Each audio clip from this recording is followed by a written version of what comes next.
Cadillac CT6 luxury flagship executive lounge from Cadillac.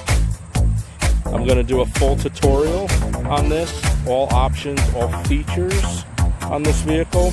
It's going to consist of 10 areas of it, so there's going to be 10 sections to this video. The first section is going to be the infotainment center. The second section is going to be the steering wheel and gauge clusters. The third section is going to be the overhead control panel. The fourth section is going to be the door panel controls and interior. The fifth section is going to be the center console and interior. The sixth section is going to be the back seat controls and features. The seventh section is going to be the outside body lines and features. The eighth section is going to be a miscellaneous area of things that maybe I forgot to do in the regular tutorials at each section that I thought about afterwards, so there's possibly going to be an 8th section on that. And section 9 is going to be all about lighting. It's going to be about the lighting as far as when you walk up to the car, how the car greets you, the interior lighting, anything to do with lighting will be in this section. And then 10, which I know a lot of you guys are probably figuring out, trying to figure out maybe what this vehicle costs. So we will go through price structure, cost. We'll go through this entire car front to back and go through every single option. It's going to be a long video. Could be well over 2 hours. So that's what we're doing. So come on with me and let's get in this full-size luxury Cadillac CT6 and see what kind of options we got.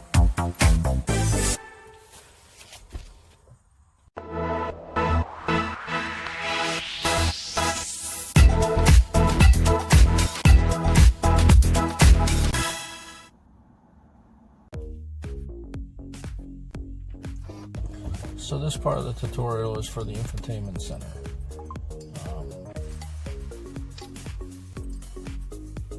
You hit the start button in the car, and the Q system comes up. This is in my Cadillac CT6.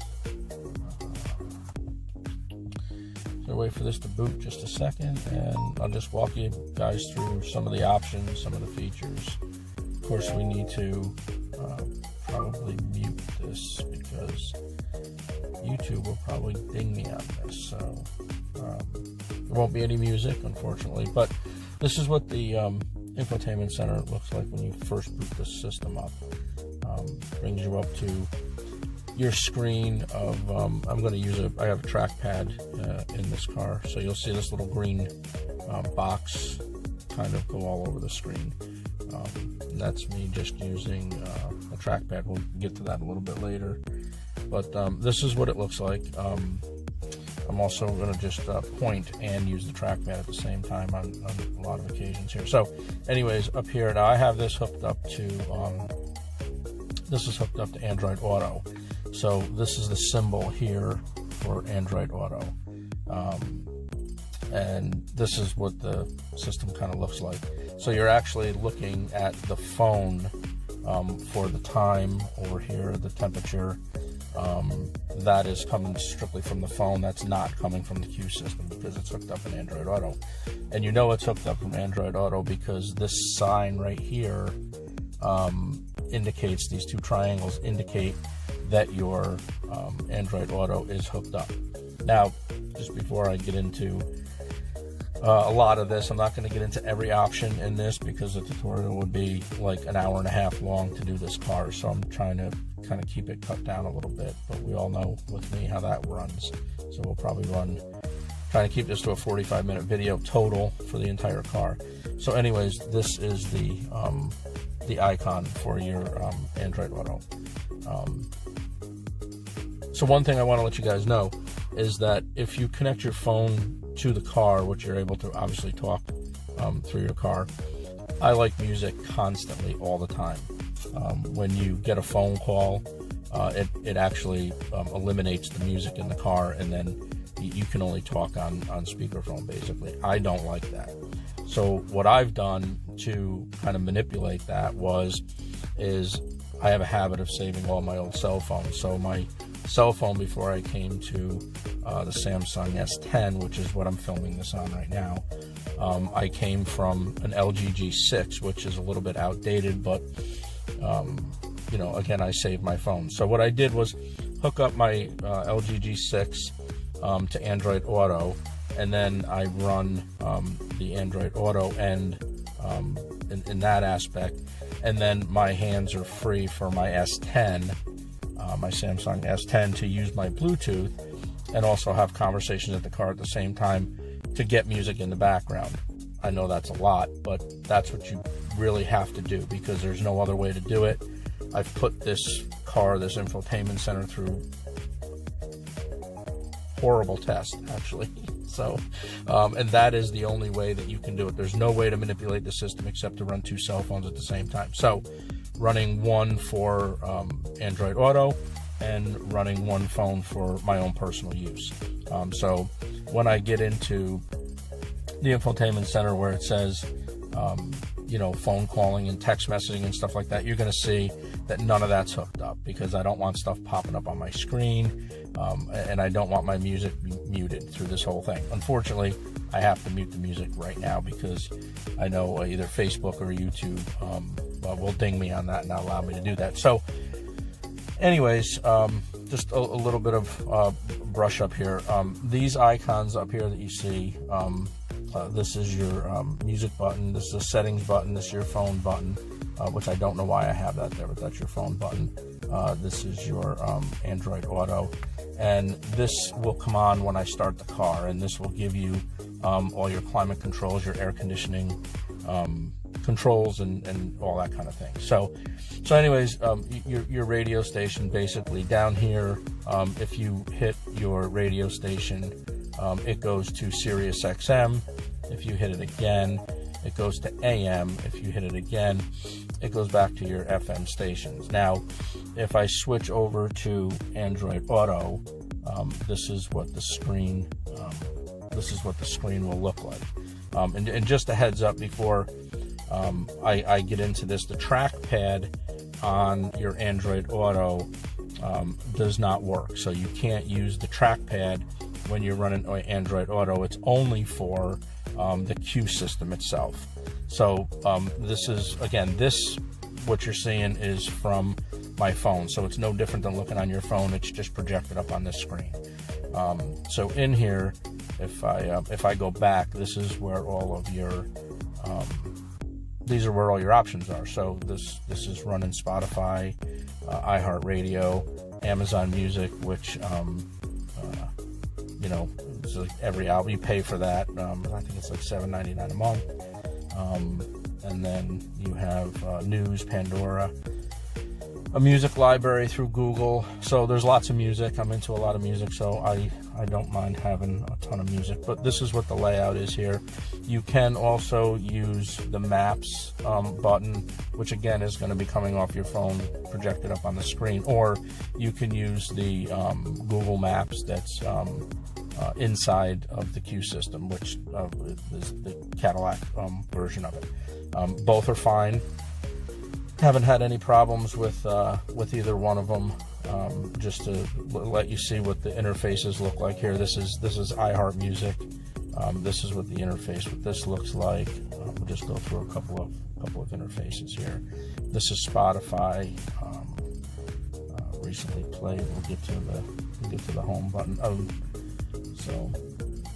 So this car also is Wi-Fi compatible. So that is a service that you pay for. You pay through that through Cadillac. Their Cadillac app, you can pay through there, or you can hit your OnStar button and you can sign up for it there as well. It's $25 a month. It's unlimited. So again, I do a lot of music and that type of thing. So I'm constantly,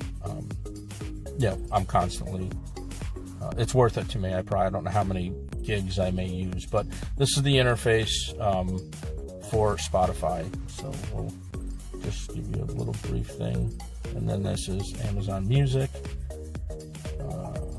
But Wi-Fi connections and 4G in this car is pretty good. You get they say you're supposed to get like 60 feet of connection. You do not. You get about 15 feet of, so we'll just do something. I'm just trying to let you see the interface. So this is another interface. This is Amazon Music's interface. So this is what you'll see when you boot that up. So we did Spotify, Amazon Music. We did not do Pandora. So we'll show you the interface on Pandora. It's basically the same as you would see on your phone. I don't think it's too much different, because it's just a reflection. So this is the interface through Pandora. This is what Pandora looks in your car. So that's the Android Auto area of this. Like I said, I'm not going to take you guys through a whole bunch of this, because there's just really a lot to deal with here. So, oh, in case you guys know, yes, I am using a stylus, because I just a tad bit OCD with fingerprints on the screen, and this basically, you can see it's got a little rubber thingy on the end of it. So this is what I use to bounce around the car. So this was the symbol right here for the Android Auto. That's where we just were. And if you go back to the audio, so we can get into this now. So if you click on the media, it says no media available, which basically means you can hook up an external hard drive, another phone with a big SD card on it, download your music, and you can play your music, directly through there. So I don't have anything on it because I stream everything because I have a Wi-Fi. So that's your media button. That's all that does. So you click it and it goes to media, and then in here we'll give you a list of what you actually have connected to your vehicle. So that's the deal with that. You can come over here. You got your left and right buttons. Your left, right. If you just go back, it's just your tuning. It's 105.3. If you go up, it tunes to the next station. So to go to 105.7. You can do a direct tune as well. Push in 106.5 and it goes to 106.5. So you hit your back button. You can browse as well. You can get into this area here. It'll tell you which stations are in HD. HD 1, 2, and 3, 105.7. Apparently has three stations, and you can just keep going. It just goes from the dial like 87 or whatever all the way up to like 107.7, and then you just tap on whatever station you want to, and once you do that, it should just come up here, which is 106.5. So that's what that does. Your browse button, actually we just did the browse button. So your menu button is where and this is where I'm going to sooner or later here, I'm going to switch over to the mouse. Your tone settings. In here is your bass, mid-range, and treble.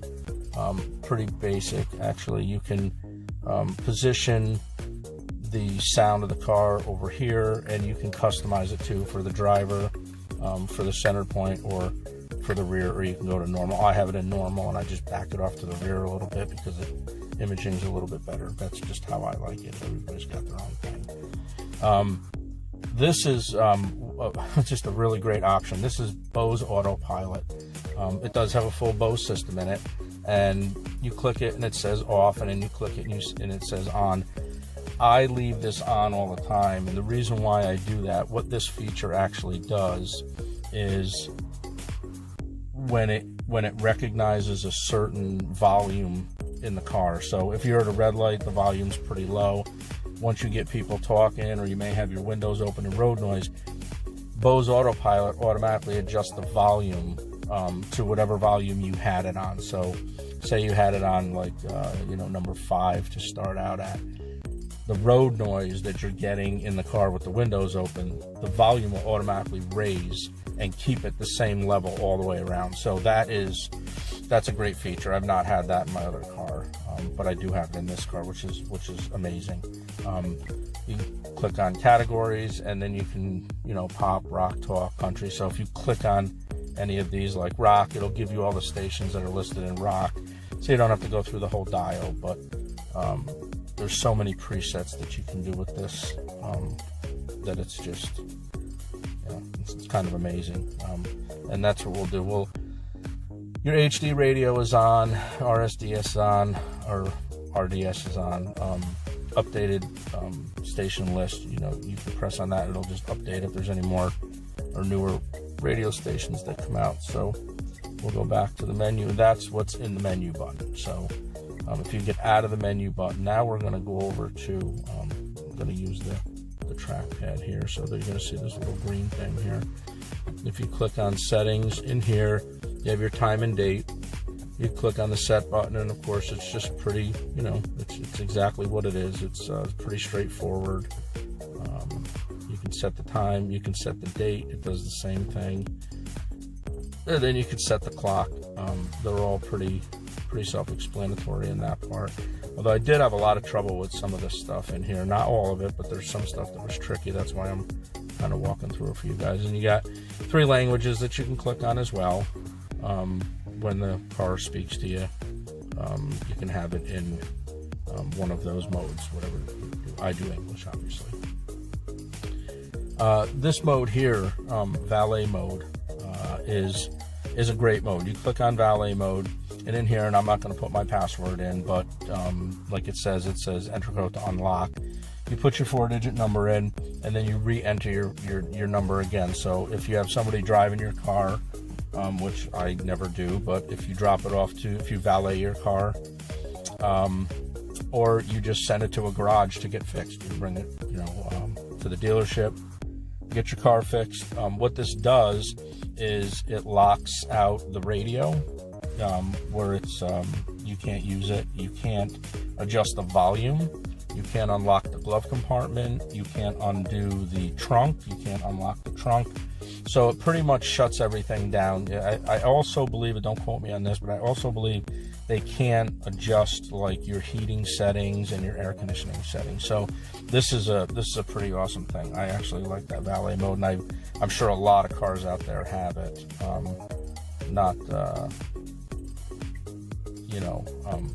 I'm sure a lot of cars have a lot of these features. Some of these features maybe you'll see that maybe some cars don't have. But that's why I'm running through this stuff with you. So if you just go to, I think we timed out, so we have to restart this again. So it's only, and you'll see here, Bluetooth device connected G6. That's that other phone that I run in my car for Android Auto. So you come down to the radio icon, and in here you have a button that's called Manage Favorites, and you can manage all the favorites in here that you want, up to 50, I believe. So you can have 50 presets, and those presets allow you to do AM, FM, obviously, Sirius XM, which I do run. It doesn't allow you to save anything from Pandora or iHeartRadio or anything like that, but your normal functions with your AM, FM, Sirius, it definitely works, and it also works on Google Maps. So if you need to put an address in or whatever and you want to save it, you can actually save it to a preset. You can rename things in here, or you can delete them. So if you local folks here or in the Capital District know PIX 106, it's 106.5, you want to rename this, you could actually just get out of that and just go to WPYX, and then all you have to do is just hit the back button up here, and you can see right here it changed. So it changed from WPYX, or from 106.5 to WPYX. So we're going to hit that again because I don't like the WPYX up there. So 106.5, and hit the back button, and you can see it goes back to 106.5. So you can customize, you can name it anything you want to. That's how that's working. So you go to number of favorites, and you can pick anywhere between 5 favorites on the bottom of your screen here, 10 favorites, 15, 20, and this is where it gets kind of big, 25, 30, 35, 40, 45, up to 60 presets. That's quite a bit. I don't even know if I want to listen to that much music, and I'm a music head, so that's what's in that number of favorites shown. That's what that does. Audible touch feedback, which is basically just every time you click something, you get that little sound. We already did the Bose Autopilot, and maximum startup volume. Maximum startup volume is when you start your car, if you remotely start it from the key fob, or you remotely start it from the Cadillac app, you can set the volume, and it'll never go any louder than that, so you don't have to worry about getting in your car and the music being too loud. You set that for what's custom for yours. The thing that I don't understand is why Cadillac started this. It goes from, well, actually this goes from 1 to I think this goes from 1 to 25, and I might have the wrong area here. So I start mine out at a 12. That's just comfortable for me, so nothing's blaring. So that's what's in that area. Now this area here, your vehicle, down here, when I start the vehicle, that would actually come up, and in here is like climate controls and other different stuff in here. So you have your Bluetooth in here. Bluetooth, like I said, I don't use Bluetooth because I'm using my G6, my older phone, for this. In here, this is where you would pair devices. My G6 is connected because it's connected to Android Auto through the system. Device management, this is where my G6 connected. I also have my my tablet connected in this car in case I wanted to take a small trip. Somebody's in the back seat, they can watch movies and just Bluetooth the audio to their wireless headsets or whatever they want to do. Ringtones is exactly that. You can set different ringtones for different things that you have in here. Like I said, I have two, my G6 and my tablet. Voicemail numbers, which you're not gonna really see. Obviously, you guys just see my phone number, but so don't call me. In here is text messages. You either want them on or off. Again, I really can't be bothered with that kind of thing. I don't want stuff popping up on my screen when I drive, so I have that off. So that's what's in that part. Then you have your Apple CarPlay, your Android Auto, which we've gone through both of them. I'm not an iOS person. Just my preference. I'm an Android guy. So I do Android Auto.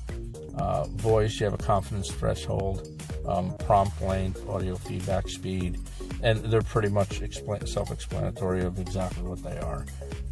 It's more of when the car talks to you is what that's for. Your touchpad, which is what I was saying before, it has a touchpad in it, which basically acts just like a mouse. And again, I'll show you guys that a little bit later. So there's just different, cursor tracking speed, normal, fast, slow, inversion, which is basically, I like to flip from down to up. It's no different if you have, it's the same trackpad, kind of like that you would have on a laptop. I flick from down to up, so mine is always down to up, left to right by default here. So you can customize that any way you want. If you want to drag down from the top to the bottom and have your cursor go up, then it's up to you. This car really, I've noticed with Cadillac, is all about convenience. They give you a ton of stuff to program so the car actually fits you and you're as comfortable as you possibly can in this car. So kudos to Cadillac. I think that's a great thing. So we'll back out of this and we'll go down a little bit more. You can return. You can calibrate your proximity sensing. This here, proximity sensing is when I start the car.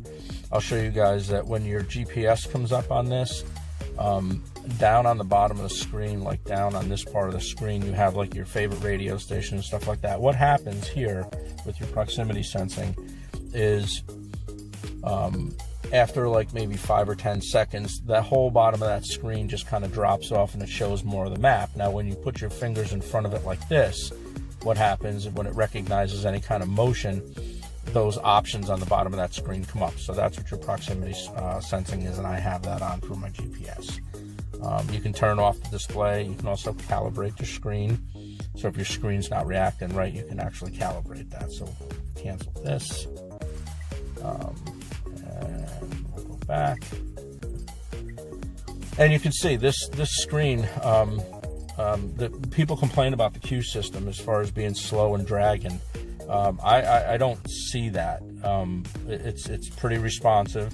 A lot of times when you see me double punch something, it's not because the screen is lagging. It's because my tip here is probably not hitting the exact spot where it needs to be. But this is extremely responsive, and I mean, that's good for me. You have your you have your phone, which there's nothing in the phone, but here's where you'll connect your phone through Bluetooth or whatever, and then you can receive text messages up on your screen and calling, through hands-free.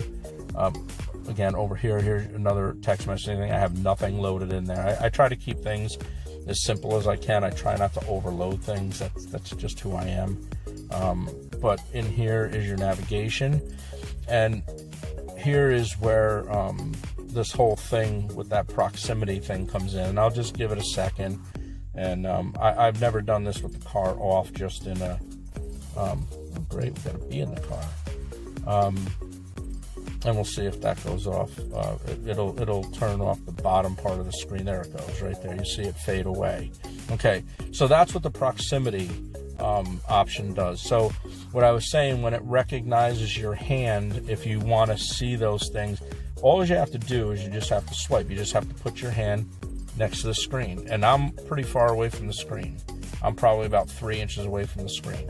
And so when it senses motion, it brings all this up. So if you want to zoom in or zoom out, or find your destination, or go in through the menu, or seek your radio stations, that's where you do it from.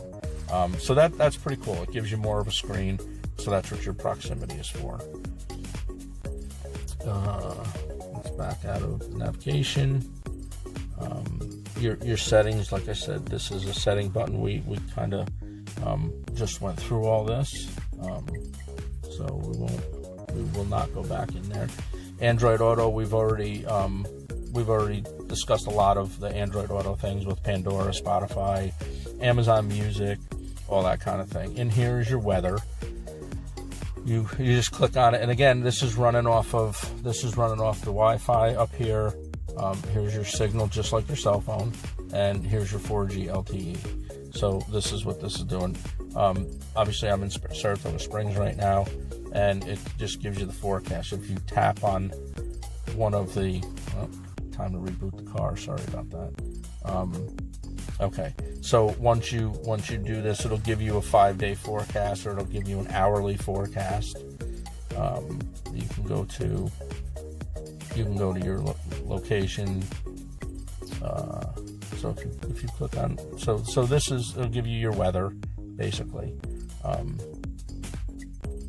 and here's a map that you can see radar, if it's going to rain out or whatever. So it's pretty, it's pretty thorough.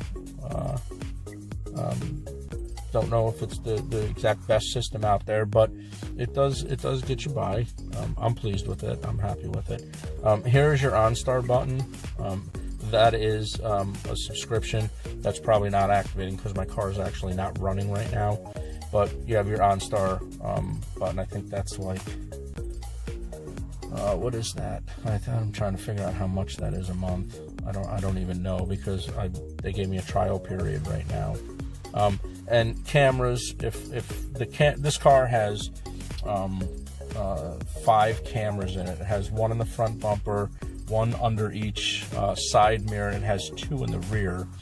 It has one for a backup camera, and then it has another camera back there for the rear view mirror that actually turns into like a small television screen. And I'll show you guys that in another tutorial that I patch all this together. Some vehicles have this option. Some vehicles do not have this option. If somebody walks up to the car being in like a standby mode, basically, will start recording if somebody walks up to your car. So if somebody's going to break in your car or anything like that. So one of the security features is that the car will start recording, back cameras will start, and the front cameras, I believe, camera will start too, if I'm not mistaken by saying that. So that's the deal with that. So you can go over here to your next screen, and there's a traffic button in here, and it'll tell you how many miles away where there's different, it goes all the way to 111 miles. God forbid if I drove 111 miles today to find out why there's a hold up here, right? But Washington Avenue, southbound, Washington Avenue, northbound, in 27 miles, there's a little bit of a hold up over here. So it's constantly updating, and it's constantly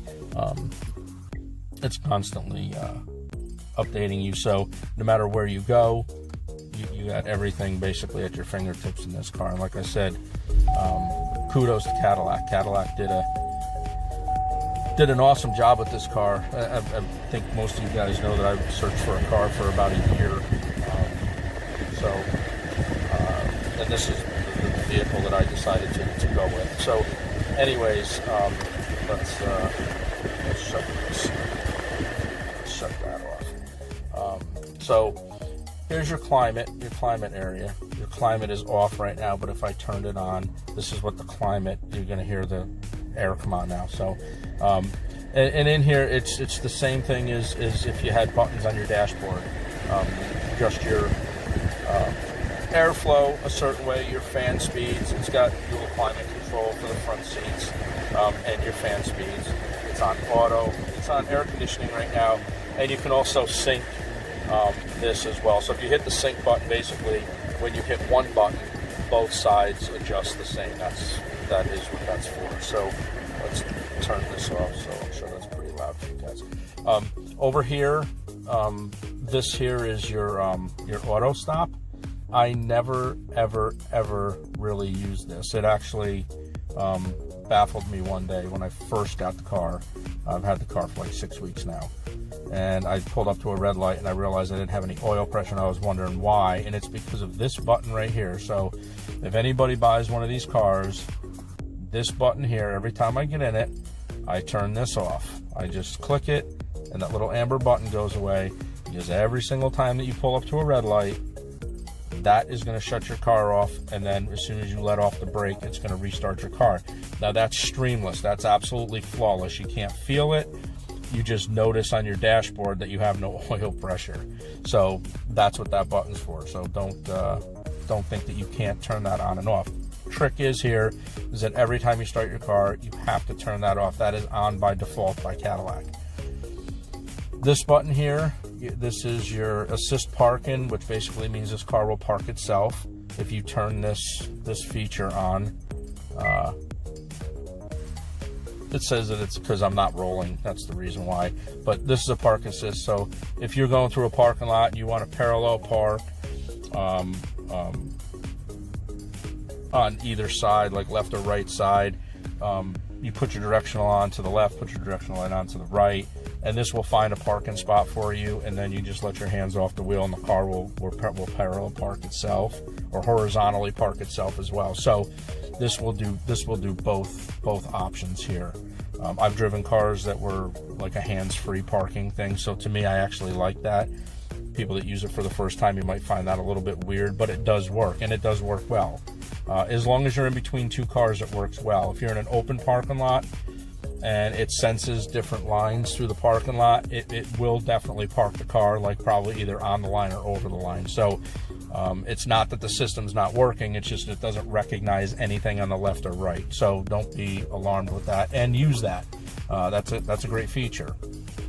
Up here is a pedestrian, and this is where you use your front end collision. So I leave this on all the time. This will recognize if you come up to a vehicle too fast, if you're in the city. Now keep in mind, this only works from 5 miles an hour to 50 miles an hour. Anywhere in between there, it's not used for high speeds.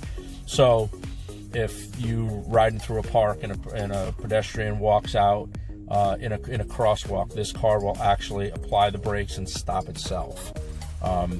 It works pretty much hand in hand with the front end collision alert. This is all part of it. Well, this is pedestrian, and then there's another button on my steering wheel, which we'll get into later, of the front end collision. But they work kind of the same way. So if somebody jumps out of your car, or somebody jumps out in front of your car, this car will apply the brakes, and it will turn around and stop by itself so you don't hit someone.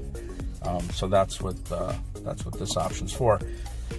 I'm only going to go through a couple more things down here because this video is getting a lot longer than I thought it was going to be.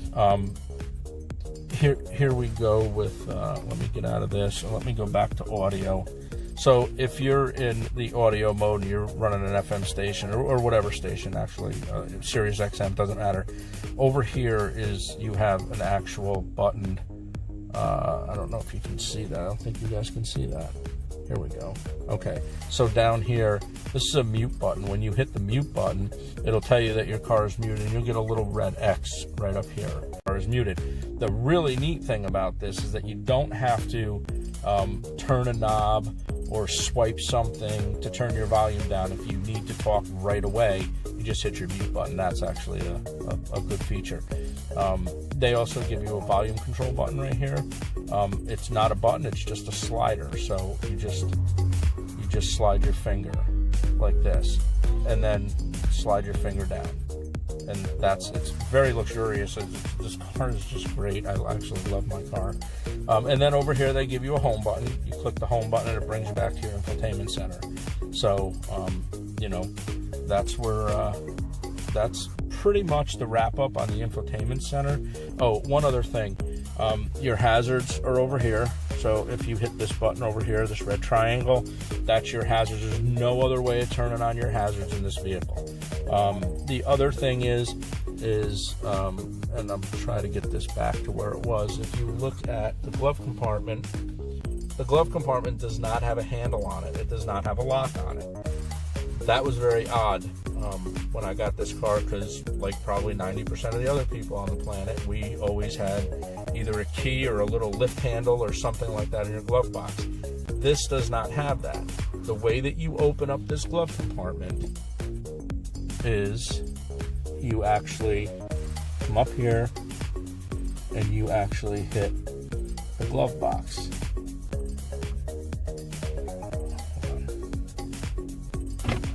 And that opens up your glove box. That is the only way to turn around and open up this glove box. So I'm going to wrap this part of this tutorial up, and hope you guys enjoyed this part. There'll be other tutorials coming as far as dashboard, cluster, steering wheel, interior, outside lighting. So there's going to be quite a bit to come. This is probably going to be a real long tutorial. I actually wanted to wrap it all up in 45 minutes, but apparently that is not happening. So that's it for this segment, and we'll be back with another segment shortly.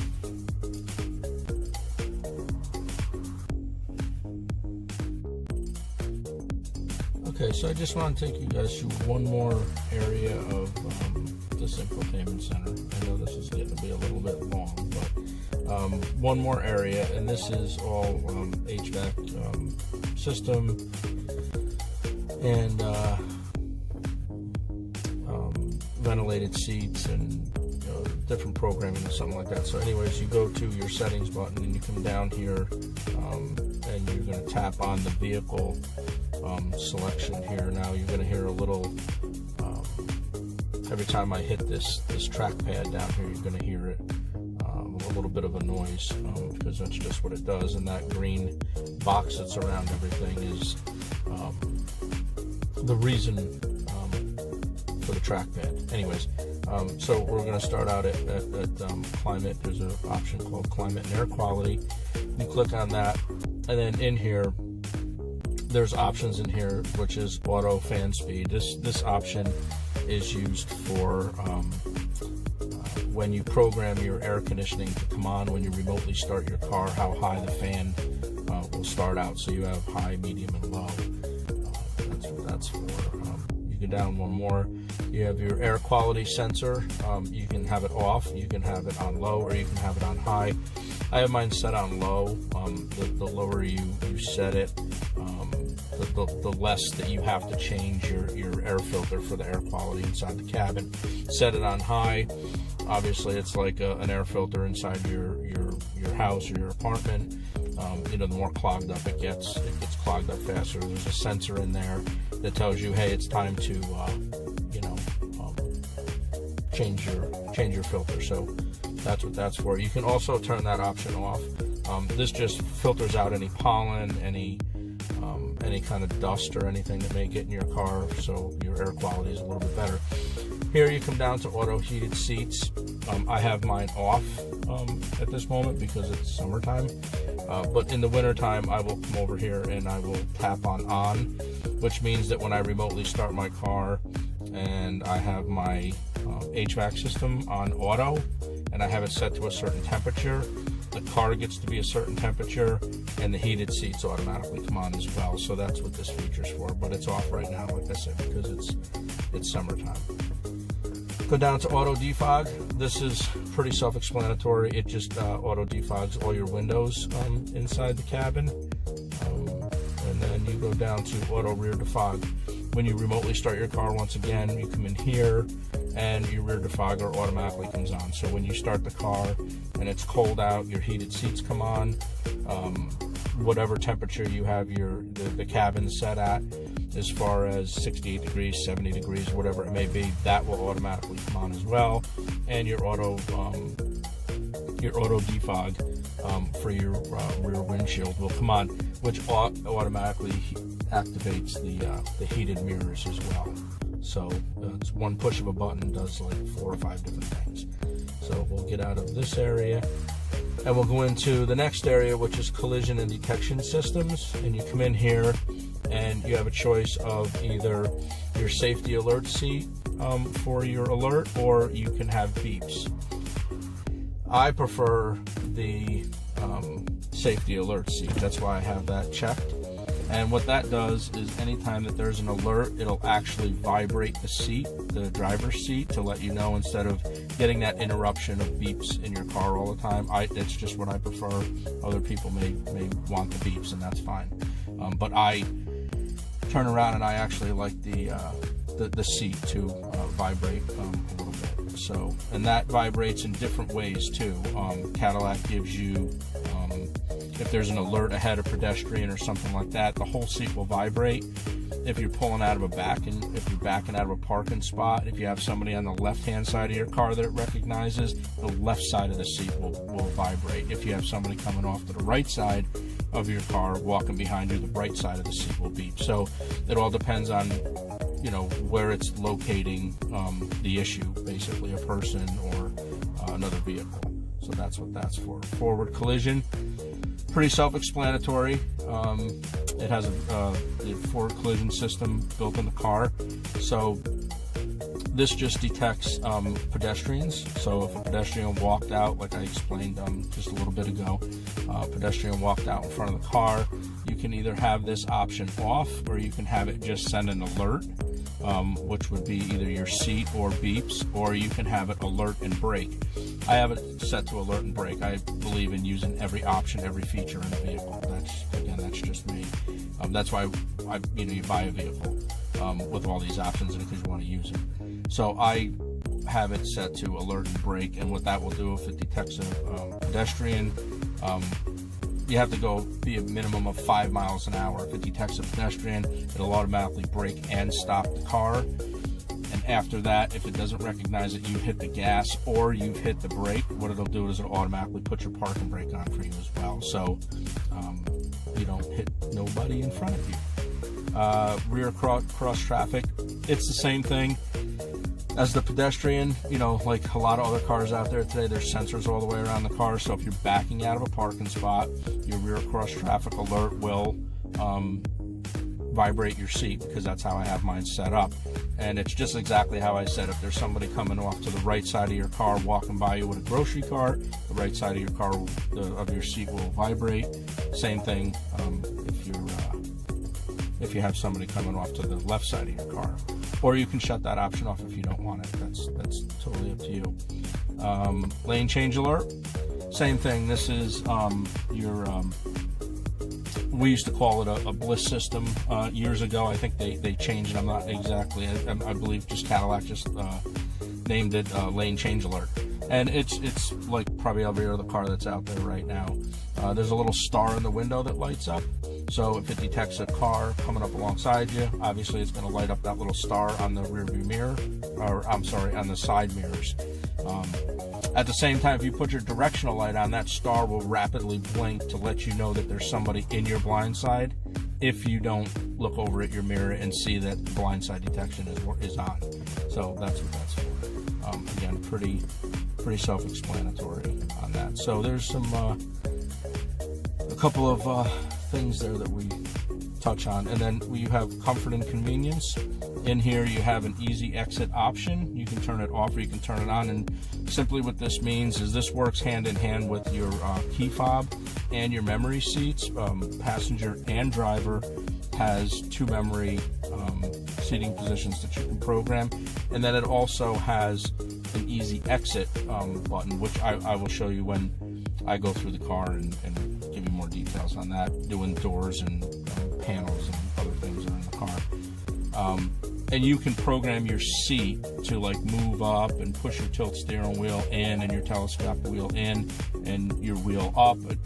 Depending on how you program it, you hit that button, and that's what that does. So when you get out of the car, it automatically turns around, you open up your car door, and it moves your seat, you know, wherever you have a program. You move it up and out of the way or back more further because maybe you need some more leg room. That's what it does. So when you open up the door handle, the car automatically does that. That's what easy exit option is. Come down here to chime values. This is exactly what it is. Anytime the car lets off a chime, the chime goes for whatever volume you have it set at. Pretty self-explanatory there. Reverse tilt mirror.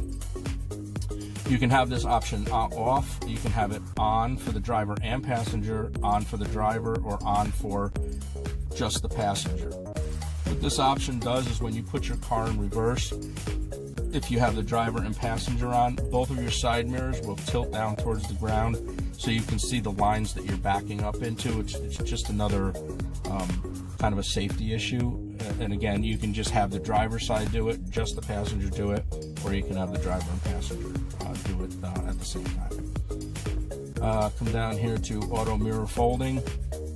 Again, a lot of these are self-explanatory. You get out of your car, and if you hit the toggle button on the panel on the driver's side, your mirrors will automatically tilt. I'll show you that as we get going with this, the rest of this tutorial. And then you come down to rain-sensitive wipers. Again, self-explanatory. There's different options. I'll go through that when I do the gauge clusters and the steering wheel. The option is that you can have rain-sensitive wipers automatically come on when it detects a drizzle or a hard rain, and you can set the sensitivity to that. So that's what that is. You can have them on or off. You do recommend to shut those off if you take your car through an automatic car wash, because they will automatically come on. You can do some damage. So make sure they're off. Just hit the lever up. Actually, it's down one position to shut that off when you go through a car wash. Let's see what else we have in here. You can go down to your lighting option, your vehicle locator lights, and your exit lighting. And basically, your vehicle locator lights is as long as you have your key fob in your pocket. This option right here will work when you walk up to the car. So you have to be within 6 feet of the car, and the car lights up. And what it does, it's like a greeting thing for I think Cadillac kind of calls it like a greeting option too. So when you walk up to the car, your headlights come on, your door handles light up, your tail lights come on, and I know underneath each side mirror there's a light built underneath the mirror that shines down to the ground. And then when you open up the door, there's another light underneath the door that lights up that way too. So you can either have your vehicle locator lights on, or if you have exit lighting, when you open up your door and you get out of your car, you can have your lights come on automatically as well, so you're not walking somewhere where it's dark. So over here, power door locks, unlock door, anti-locks. I mean, this is all pretty self-explanatory things. Auto door locks, you get out of your car, you walk away from the car. I think you have to be like 3 meters away from your car or something like that. Or I think you might be able to set a time on that as well. because it's very quick. I get out of my car and I walk around to the passenger side and the car auto locks by itself. So if you have auto lock on, that's what that does. So you never have to worry about locking your car. Your delayed door lock, that's where you set your time if you want it to lock in 1 minute, 2 minutes, 3 minutes. I'm not going to go through each thing here. And that's your power door locks. Remote lock, unlock. This is where you you have other features in here. Remote unlock, light feedback. You have remote lock feedback, remote door unlock, remote start, and auto cooled seats. This I do run right now because it's summertime, and when I start my car remotely, the cooled seats will automatically come on along with the air conditioning of whatever you have it set at. I find 68 to be pretty good, and your cooled seats will come on as well. So you get in the car, your cooled seat, your leather seats are not hot, they're actually cooled down, and your car is cooled to the temperature that you set your temperature for. Or you can just have it on the driver's side. If you just want the driver's side to cool down, that's fine, but I run both the driver and the passenger. And then remote start for your heated seats. I have them off right now. I can explain that just a little bit ago because it's summertime, but I'll turn those on when it starts to get cold.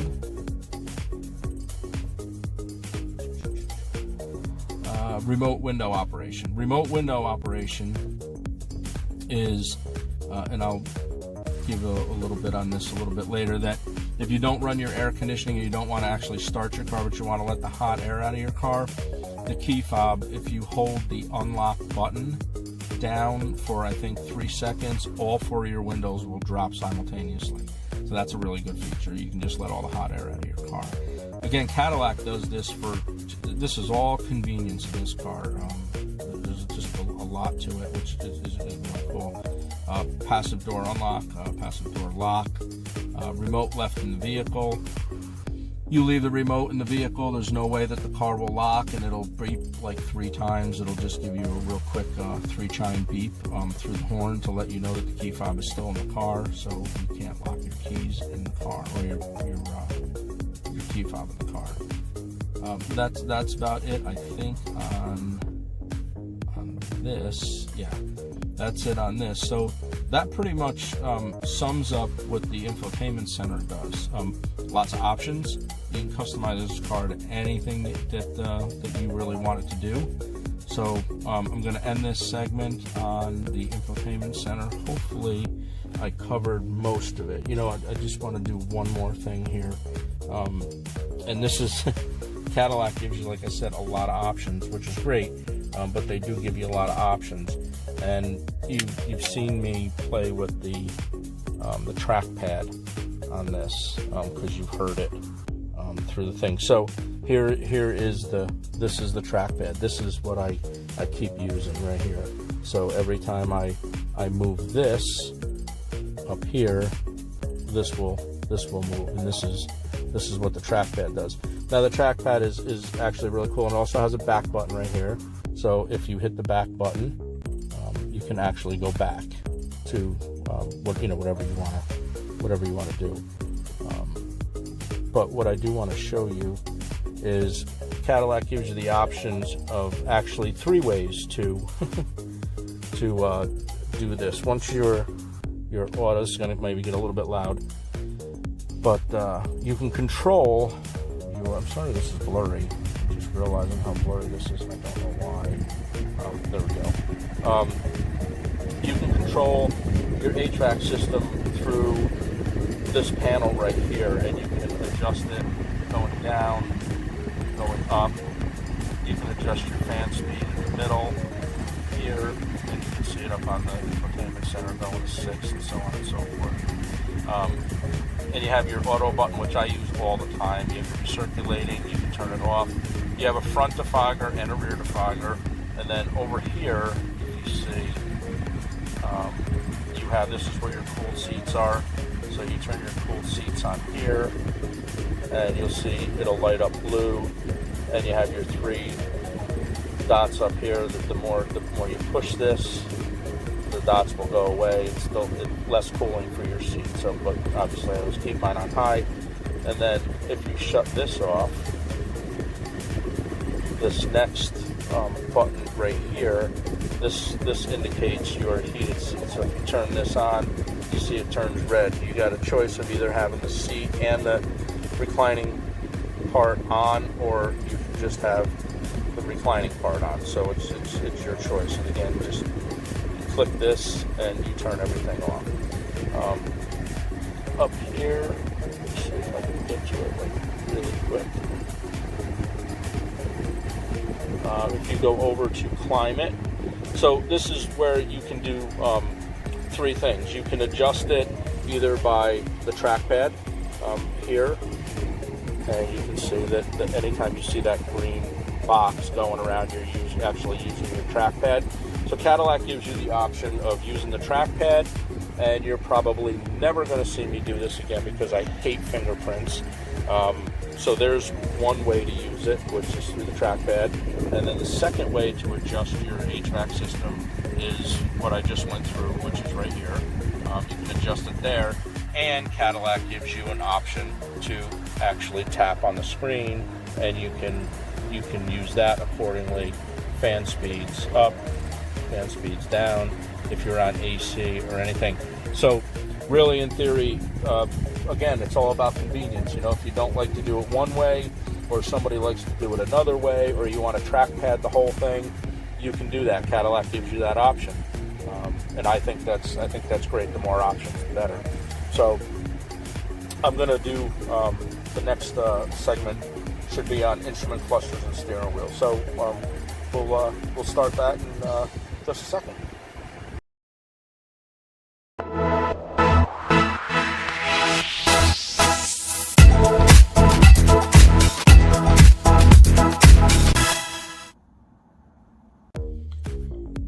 Okay, so in this segment, I'm going to go over the steering wheel and the gauge cluster. First, we'll start with the steering wheel. So Cadillac, as you can see, the steering wheel, it's fully wrapped in leather. The Cadillac just did a really good job with the stitching. This steering wheel feels very good when you drive. So, all right, so let's just move along here and get on with this here. So it's broken up into 4 sections. The steering wheel is broken up into you got one over here, you got the second one here, the third one's down here, and the fourth one's down here. And we'll go all over this along with the gauge cluster of things that it does not do. Maybe things I like, maybe things I don't like. So let's get started with this. So the right side of the steering wheel, all these controls here, you got your up and down keys, your left and right, and your select button over here with your volume up and down keys. Some of this, most of this just controls either your radio or your gauge clusters up on top, up here. You go over to the left side of the steering wheel, and you have your cruise control in the middle, which is here, your set and resume, and your off and your on. Over here is your phone, which I discussed earlier that I do not use, and this button here is for all your voice command. So that's what that part of the steering wheel is for. The bottom part of the steering wheel here is for this button here is for your front end collision. This here is for your lane departure, and this one here is for your heated steering wheel. So that's what these 3 are. You move over to this side here, and these 2 buttons here, you can go through all of your memory radio stations that have been programmed. So that is what the steering wheel looks like in the Cadillac CT6. Absolutely love this part of the car. You can do a lot from where you sit. So let's go over a little bit of the gauge clusters here. Let me just get this set, and then we can get rolling with this. Okay, so I'm not going to keep pulling the camera back and forth to see what I'm doing or not seeing what I'm doing, but we're just going to go through some options here.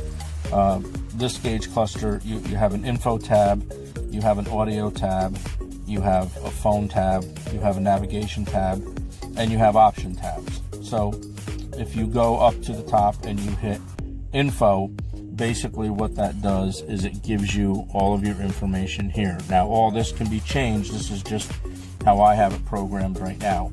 You have your battery level up on top, you have your gas, you have your water, and you have your oil over to the side. That's just how I have it set up. Now you can go through by hitting the down arrow key on your steering wheel. You can go down and then you'll see you got a B trip and your average fuel economy. And then if you go further than that, you got your fuel range, or what's left in the gas tank, your oil life, and your tire pressure. And then you have your last 25 miles with the best of what you drove as far as average per mile, miles per gallon. You go forward. You have a timer in this, so you can set a timer as far as if you're taking a trip somewhere, so it'll tell you exactly how long that you drove for that day. You have a speed limit that you can set. If you want to set it at 70, 80, whatever that is. Once you reach that speed limit, you go over that speed limit, you'll get a chime in the car letting you know that you've exceeded what you've set in that particular area. Following distance, you can also set your following distance in this car. So if you want to be, say, like a 3-second gap between you and the person in front of you, this is where you would set it. And that's what that does. If you're following too closely, say you're following 1 second, then your car would chime and let you know that you're doing that as well. So that's what you. Oh, another thing I want to say, because I don't know why I got confused, and I thought this was really baffling to me. You see these little red things. You have one here, and you have one over here. For the life of me, I could not figure out what they were, and really, it's again, it's pretty self-explanatory once you use the car. Every time that you press something up, you can see those red lines move up. So that just tells you how many pages that you have loaded in your car. This, I have 10 loaded in my car. So that's what that's for. So like right now, on this tank of gas, I have 164.6 miles, and then my average fuel economy, I've just idled this car for a lot, so it's 22.4. I get an average of this car, and you got to remember, this is a big luxury car. This is like an executive car where you drive somebody, and once we get to the back seat, you'll understand what I'm talking about. There's a lot of room in this car. I'm getting like minimum of 24.3 miles to the gallon with this car, and a 19.5 gas tank, size of the gas tank in this. So it's a very big car. It gets awesome gas mileage. I couldn't be more happier with this. I'm getting better gas mileage with this CT6 than I am with my Chrysler 300, what I came from. So if we go back in here, if you click on the audio button, you'll see in the center of the screen right here that this is all changed now, and this actually will match what you have over here. Now you're probably saying, like, why is there two different things of the same thing? Well, sometimes your infotainment center, you want to have your GPS up, or you just want to have your mapping up, and then it gives over here, it gives the driver a chance to actually see what radio station's on if you chose to do that.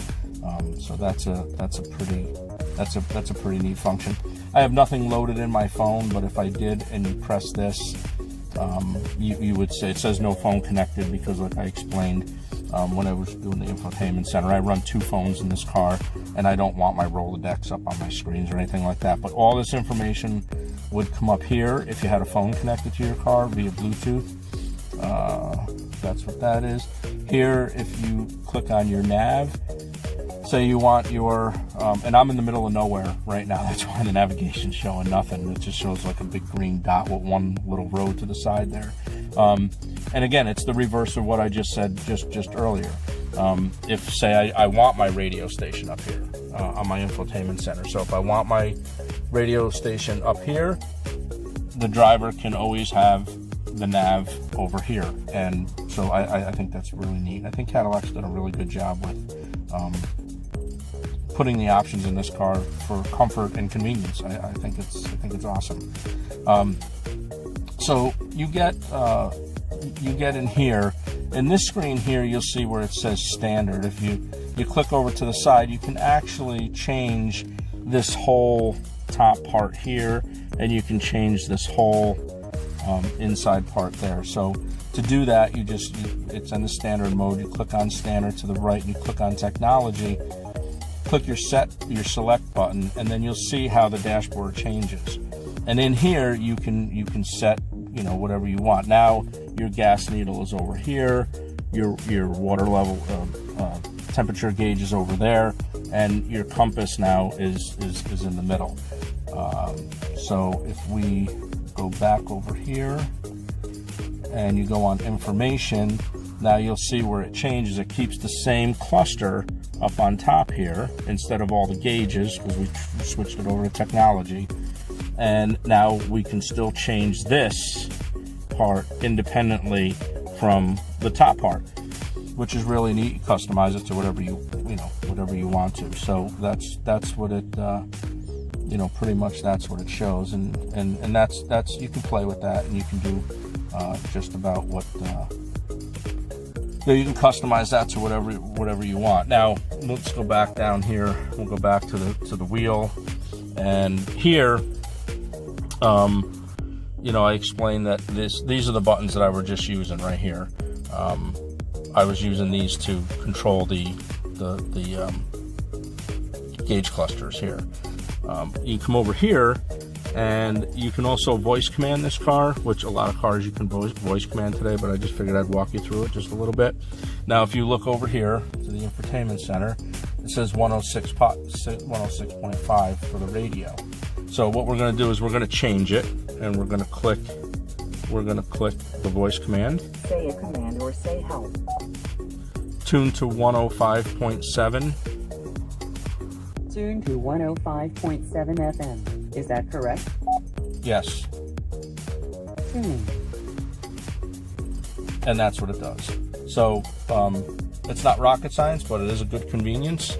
I actually like that button because you don't have to use the trackpad or the touch screen or anything like that. So that actually gives you another opportunity for more options, more convenience. And like I said, Cadillac's all about that. Apparently, I did not know that before I purchased this car. So we'll come down here. Okay, so this button here, this is your lane. This is your front end collision. You push this. Let's see. I'm going to push that, and I'm going to show you what it does up here. So we push this, and you can see how the car gets closer to the next vehicle in front of you. I set it on the farthest one. Again, just what I do. So when you do that, what that does is if you come up on a car, now you have to be between 5 miles an hour and 50 miles an hour for this particular option to work. And if somebody hits the brakes in front of you and you're too close, it'll vibrate the seat to give you a warning. And I don't know if you guys are going to be able to see this. I'm going to really try to get this in up here. I don't know, there's a red light that's built in the dashboard. Let's see if I can. It's probably going to be very blurry, but it's right around there. And what that does is when you come too close to a car, your windshield actually lights up red and your seat vibrates. And what happens, if you're too close to the car in front of you, the car will automatically apply the brakes by itself so you don't have a front end collision. Pretty self-explanatory. The next one is your lane departure right here, which basically what that does is, you're on the northway, you're on a highway, and you're in between the white dotted lines. This car will keep you stabilized in the middle of those two lanes. If you veer out of that, you'll get a signal on the dashboard saying basically that you're veering. It'll turn from green to amber, and the steering wheel will actually nudge you back into that lane. So, how many times have we all looked down to grab something, you veer off a little bit, you don't have to worry about swerving in somebody else's lane. This car will actually push you back into where you need to be. Down here, this button here, this is for the heated steering wheel. Now, I've pressed this when I first bought the car, and like I said, I've had this car for about 6 weeks now. I've pressed this button, this steering wheel gets extremely warm. So I actually can't wait to try that out when it gets very cold. Over on the right side of the steering wheel, you have your up and down buttons, and this is for your radio. So if I press, let's see if we can do this at the same time. If I press this button, you'll see in here that you have all your radio stations. So we'll press it again, and we'll go down one, and then that automatically now tunes over to your infotainment center. So again, one of those things where you don't have to take your eyes off the road.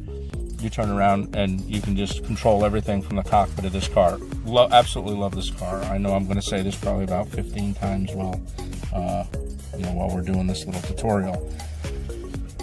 This car also has over here, here's where your rain sensitive wipers are on this arm right here.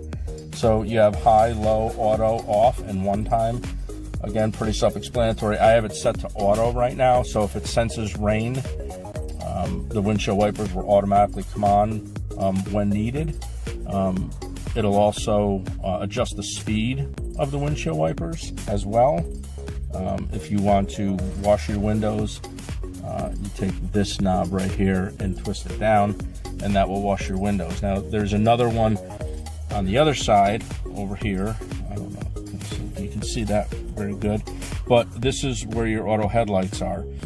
Had them in a car years ago. My 300 did not have it, so I'm actually glad I got auto headlights back. So I'll always run mine in auto, so you can turn them on, off, parking lights or running lights on this car. The good thing about this is obviously not only do the headlights come on by themselves like thousands of other cars do, but the cool thing about this that I never had in any car before is if you push this little button at the end, you also have auto high beams. So if you're on a dark road and you're just riding along and there's nobody coming forward to you, they will turn your high beams on, which I think is just really cool. I was on a back road and it actually was raining out, and I didn't have to touch my windshield wipers, and I didn't have to touch my lower high beams. The car automatically did it by itself. So I really couldn't be more pleased with that. So that's it for gauge cluster and steering wheel. I'm hoping you guys or somebody actually hopes to find this helpful. A lot of this stuff I didn't know when I bought this car. Another thing I want to go over real quick, and it's down here by the trackpad. You also have 3 options down here: auto hold, off, and mode. So auto hold, what auto hold does is if you're at a red light or you catch a train and it's like a 10-minute train or a very, very long light, if you click on auto hold, you can click it, apply the brake. When this car comes to a full stop, you can let your foot off of the brake. The car will automatically hold your car exactly where it is. I've used that feature. Gotta say I love it. If you hit it and you tap this one time, what happens is you'll see up on the dashboard, it'll say action required, fasten seatbelt, auto hold is activated, basically. So that is activated now. You just remember that if you don't want that on, you have to take that off. Every single time that you stop this vehicle, your car will, once you let your foot off the brake, it will auto hold itself. So if you don't like that option, you need to unclick that. So that's the deal with that. This obviously is your traction control. It's pretty self-explanatory. It's like any other car. It's traction control. It puts power where it needs to put it on all 4 wheels because it is an all-wheel drive vehicle. The mode down here, which a lot of people have this as well. This is for your touring, your sport mode, and your snow and ice. So I haven't used any of them really yet. I just really keep it in touring for myself. I have used the paddle shifters, which, speaking about the paddle shifters, if you come around the back of the steering wheel right here, you do have paddle shifters on this car, so you can treat this like a standard as well. It does shift good. You have to shift it probably just about a second before you need to shift that gear, before you go into another gear. It is real responsive. I don't do a lot of paddle shifting, but you know, it is what it is. But it does offer that as well. So you can see the options just continue to pile up, and honestly, I really haven't even really began to crack the surface on this car. So I'm going to do another segment as far as we got a lot of stuff to go through.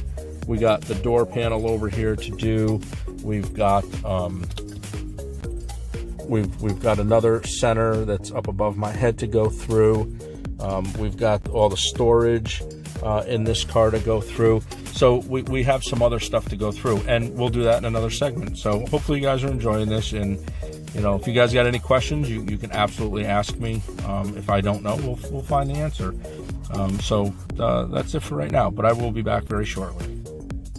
So one other thing I just want to touch on real quick, because I forgot to kind of do this, is your tilt and telescope wheel, which is right underneath the steering wheel.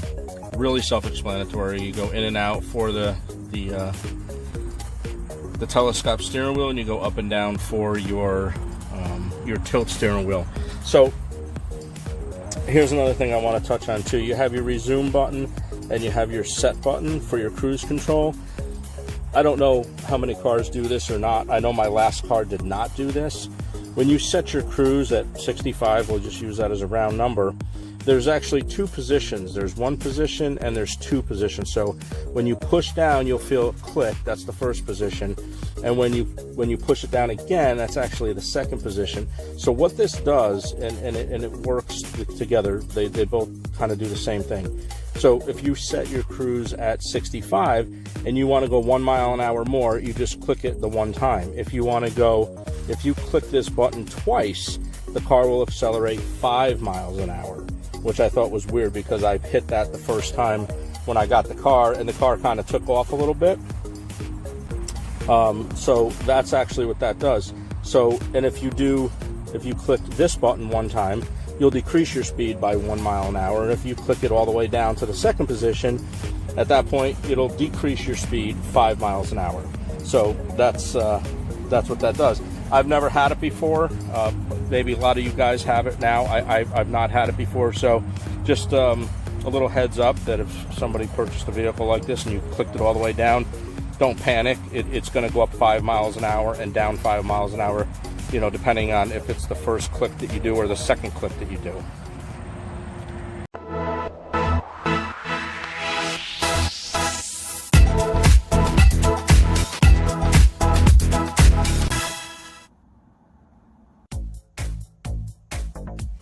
Okay, so we're going to move on to the driver's panel door. So we're just going to go through these options really quick. You have your 4 windows, your 2 rears, your 2 fronts. All of these windows are all express down and express up. So you just push the button, window drops down all the way, pull the button, the window goes up by itself all the way. You have your power mirror control, which is located right here, your left and right. Right, you control your right, left, you control your left. Now, if you want to neutralize this and you don't want to have either mirror work, there's a reason why this dot is in the middle, and it serves as 2 purposes. It serves as neutralizing your windows where they can't be moved as far as the glass part of it goes. The other thing that this actually does is when you hit your down arrow key here, what it does is it actually collapses your mirror. There's power folding mirrors. So, but this has to be in the middle. I didn't know that until after I owned the car for a little while. So that's what this button does. So we're gonna if you hit this down arrow key right here, this will collapse the mirrors, and I'll show you real quick what I'm talking about here. So I'm going to hit that button, and there's the mirror, and your mirrors actually fold up. Parking lot issues, that type of thing. So that's what that does. And then when you push it again, you know, it automatically brings the mirror back to normal. So there's a nice little tidbit there, because that was I didn't even know you could do that. So that's what that does. This obviously is your power mirrors. You control it like any other vehicle, any other window. Here you got your power locks, your lock and your unlock. Nothing special about that. You come down here. This is your child-proof locks for the back. When you press this, you see the little amber light come on. People in the back seat cannot control their window. Only the driver can control the window. And that's what that part of the panel's for. Now we'll move over to this section where your memory seats are. You have a set button. You have a control 1, a control 2, and you have your exit button. And I touched on this just a little bit in part of the tutorial earlier. This is pretty self-explanatory. You set your seat where you want it. You hit your set button first, then you hit your number 1 button, and that will hold that in place. So when you get in the car, you can press the number 1 button. That seat will go back to exactly where you had it programmed. The same thing for number 2.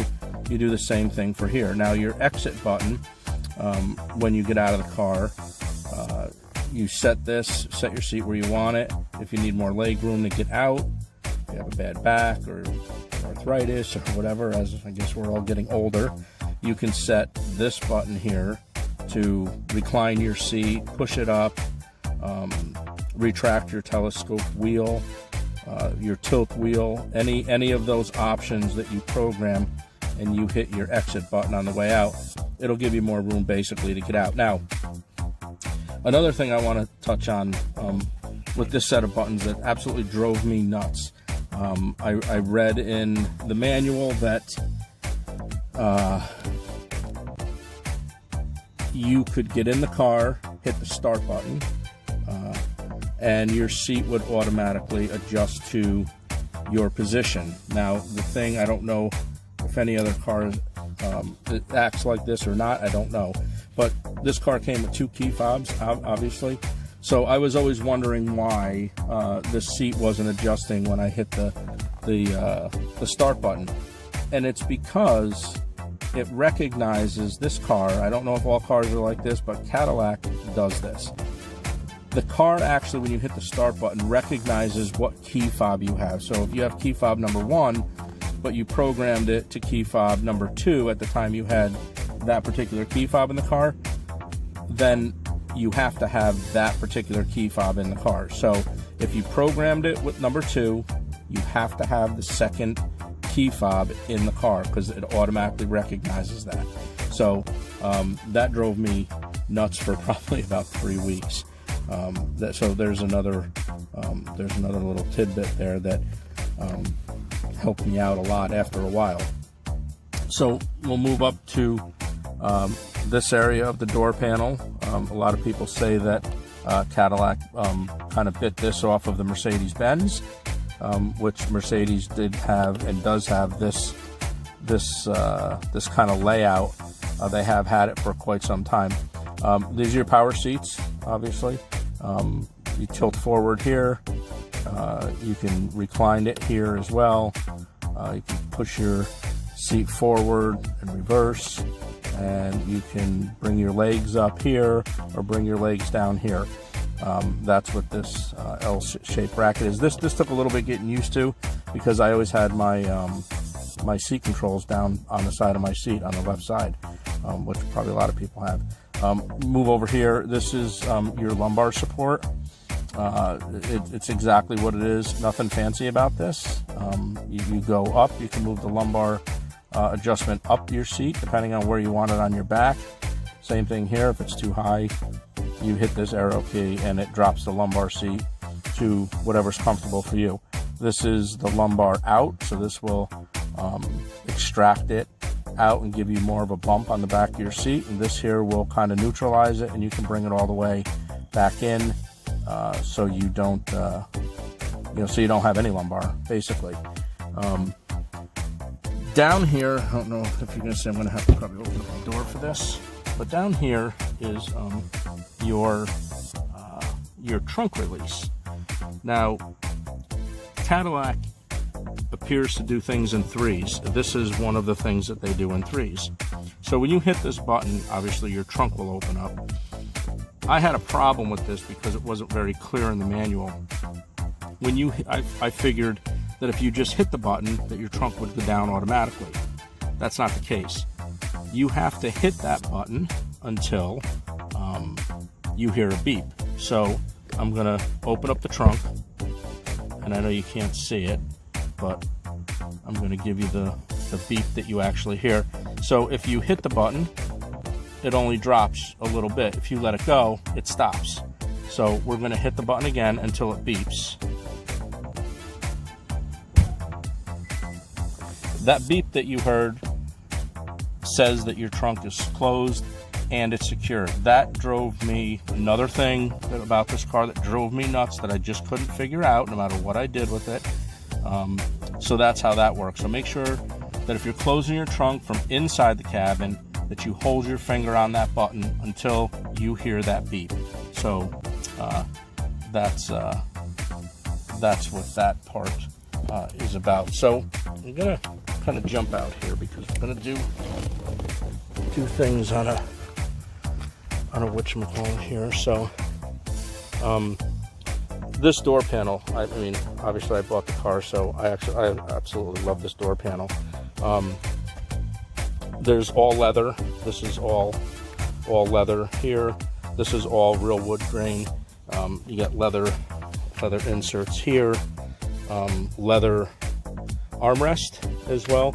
Not a lot of plastic in the car. There is plastic. This is plastic, which I would rather see that a different thing, but it's doable. It works out fine. It doesn't rattle. There's not a lot of rattles in this car either. But one thing I really do like that Cadillac did is look at this door handle. It actually twists. It's like somebody took a door handle and just twisted it and left it there. So I really like that door handle. So that's the style on the door handle. So we can move over here real quick, and in here is your power brake and your dim switch control. In here there's a small compartment that if you press it, excuse the mess in here, I have like registration and some coins in there. That's about all I keep in there. It's small. There's not a lot of storage space, but there's kind of enough, I guess. I'm not really sure how you would really look at that, but anyways, that's the deal with that. Now, the all-weather floor mats. This is an option, actually, believe it or not. This is an option through Cadillac.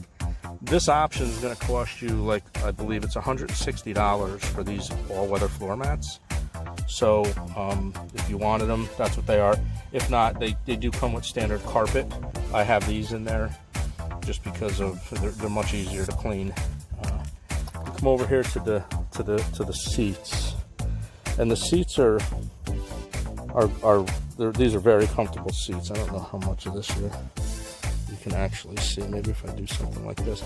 These seats are very comfortable. These seats are heated and cooled. You can see that they're perforated, so they're heated and cooled. So I do like that. Now, the headrest, you can also hit this button over here, and this will move the headrest in and out. And then there's a button on the other side, and you can move the headrest up and down. So these headrests actually move two ways. They move in and out, and they also move up and down. So I'm going to try to get that whatchamacallit that I tried to get the other day that I couldn't get for you guys, and I don't think that I can still get it. Yeah, see, I can't. I'll have to shoot that from the outside. That was that like little laser that's on top of the dashboard. So when you come too close for your front end collision, So anyways, that's the seat, that's the door panel. The door panels are exactly the same on the driver's side, or I'm sorry, on the passenger side. The only thing it doesn't have, obviously, is the childproof thing and the ability to control all 4 doors. You can just control the 2 windows and your memory seats. The driver's side also has, or I keep saying driver's side, the passenger side also has the same memory control as the driver, so it's the same exact setup. I really do like what Cadillac did here. I mean, you can see the stitching in this car. There's a ton of stitching in this car. It's just what they did. There's a whole bunch of stitching, lots of leather, very luxurious. Just a great door panels and seats. Okay, so I'm going to do another segment on the center console. So I'll be back in just a minute. So I just want to touch on another little feature about Cadillac, which I actually thought that my door handles where my doors were actually broke. So you have your door locks here. When that is locked and you go to pull open the door, your door does not open. You literally have to release it and pull it again. So this is actually a 2-time thing. Now, if your door is unlocked, you can open it, pull it once, and you can open it, and then it would be fine. Only when you have your doors actually locked. It's a safety thing for children. You pull this handle and you'll see that will not pop up. So we'll pull the handle, it pops up, but then the door won't open. It'll kind of just stay right where it is. So you pull it again and your door opens. So I just didn't want anybody to think that the doors weren't acting the right way, or there was something wrong with that, because there's not. That's just the way that Cadillac designed it. It's a safety issue, and that's just it.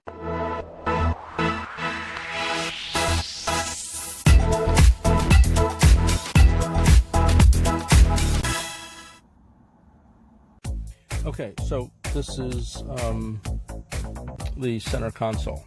The center console, the weird thing about this is that it's the shifter. The shifter is how this actually fits in your hand.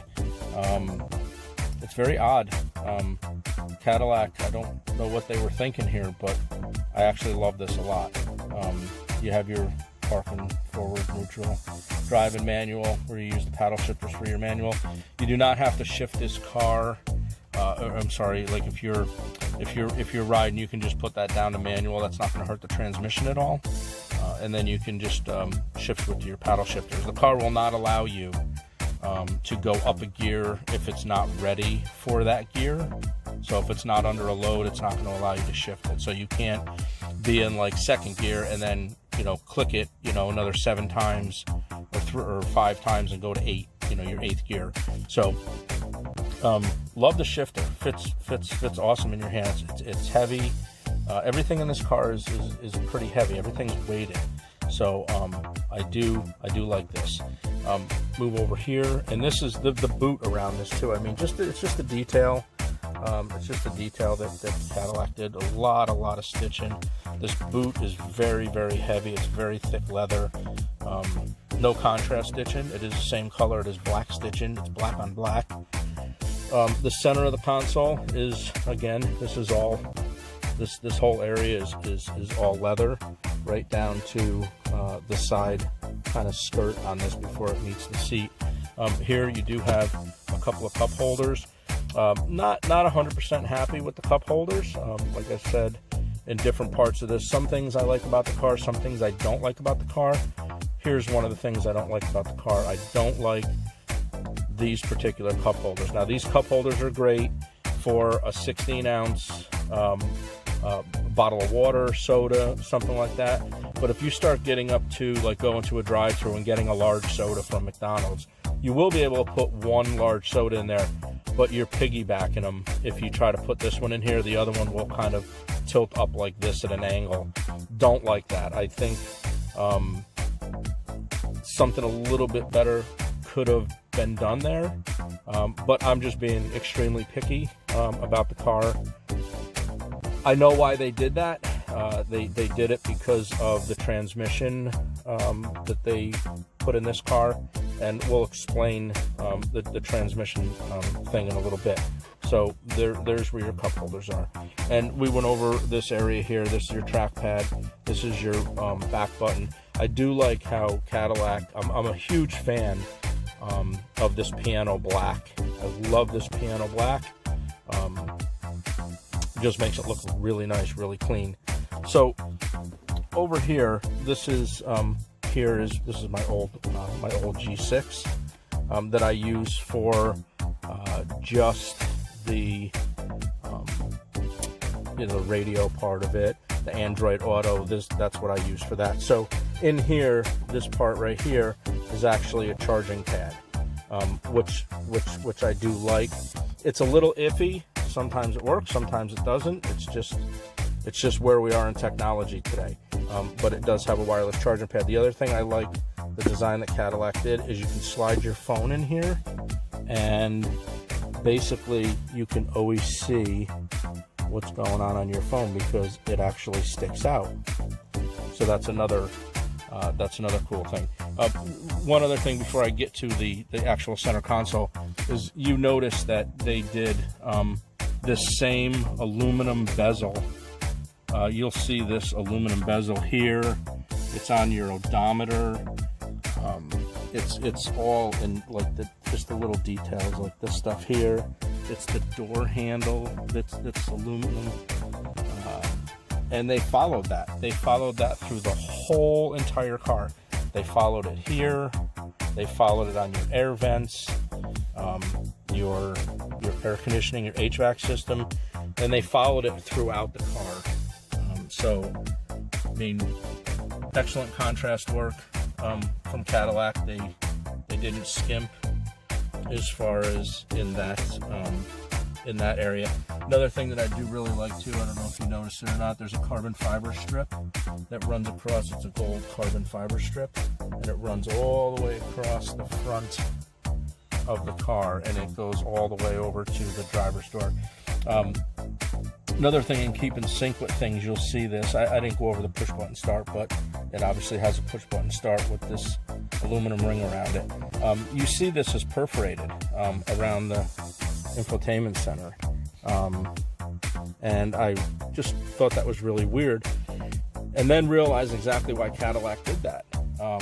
This is all perforated, and what they did is they actually matched the perforation of the seat along, keeping the same stitching throughout the car. So very nice, very nice job on Cadillac's end. Very pleased.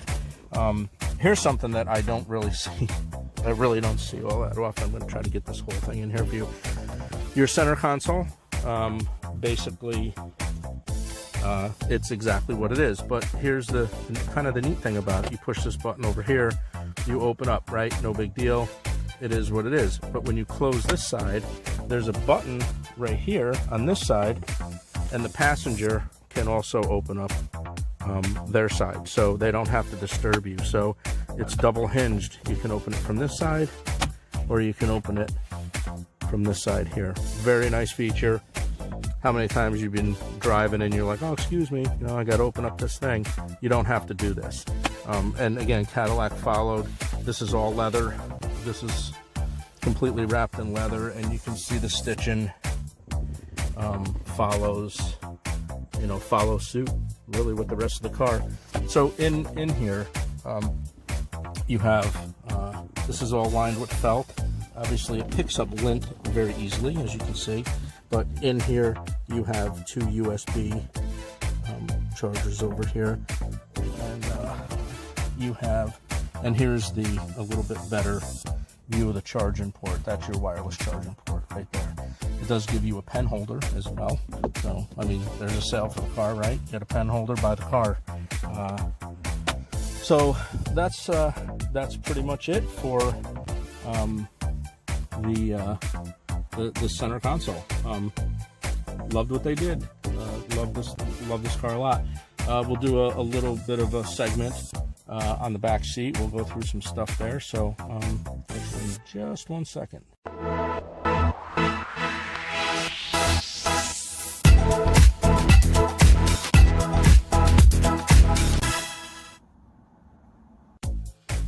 Okay, so this section is for the overhead control panel, which is located right next to basically the sunroof. Just go through a couple of, actually all these options. Here, I'm going to try not to get my finger in the way too much, so I might be using a little bit of a pointer here. So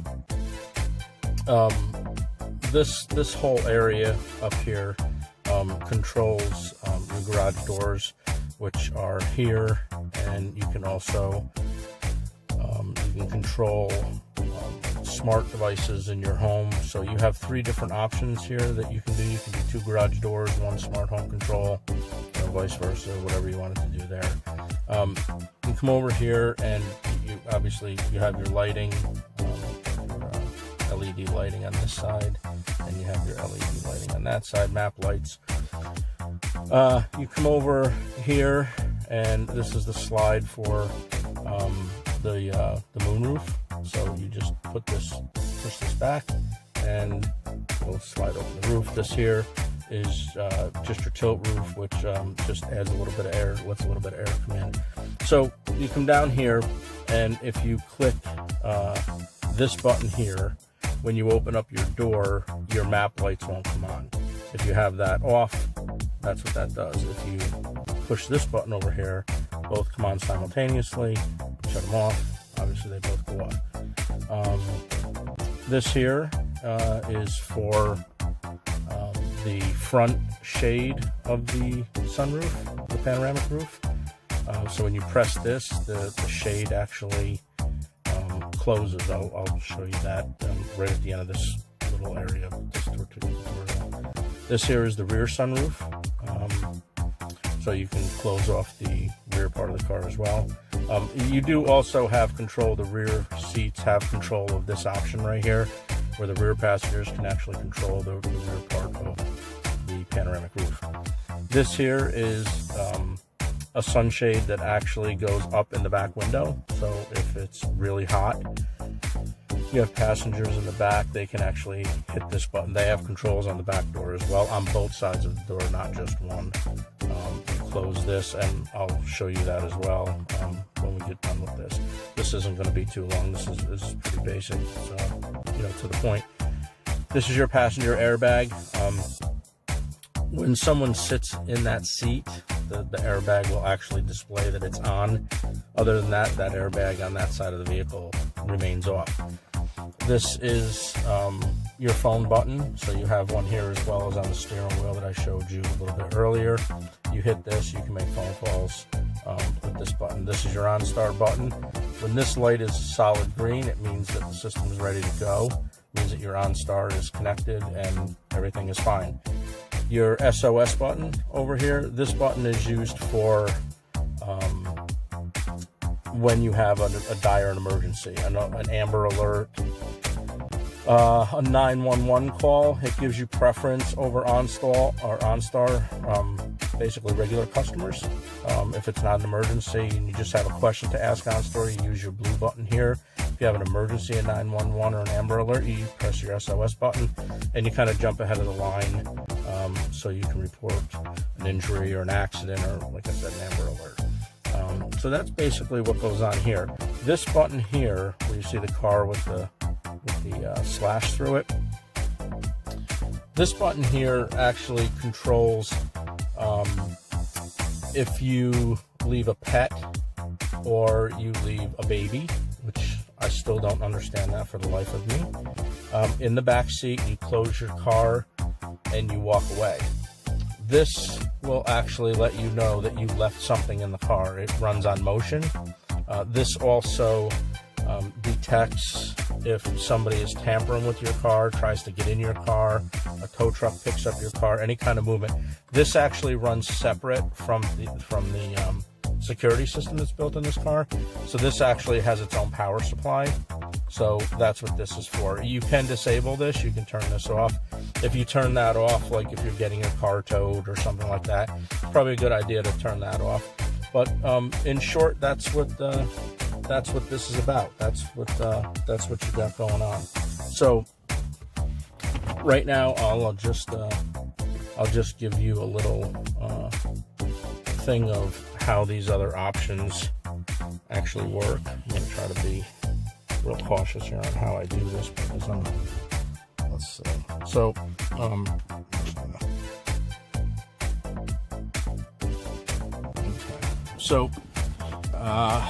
so the pan roof,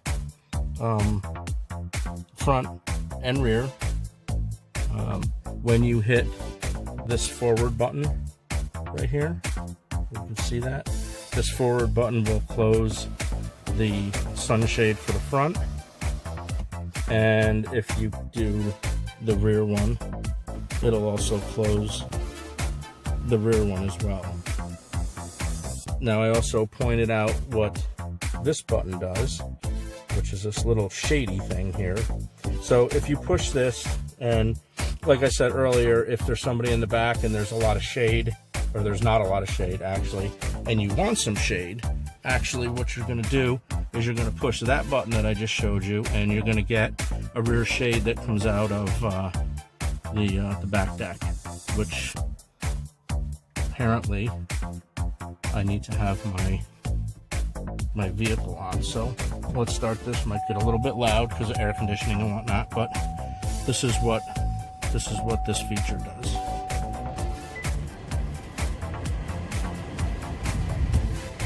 And that brings up the rear sunshade. Now, you also have sunshades on both of your rear windows, which I'll show that in another part of the tutorial here. So anyways, that's what this does. You can raise and lower it anytime you want to. Another cool thing about that is that when you put your car in reverse, that sunshade will automatically drop by itself. So that's another kind of neat thing. So here is, you can open up your rear sunshade, and you can open up your front sunshade. And then, not that you're going to be able to see this, but this is how you tilt the sunroof, and then this is how you actually open up the whole roof. So just some options that I'm going through, just trying to give people like a heads up if they don't know how to operate something, know how to operate something.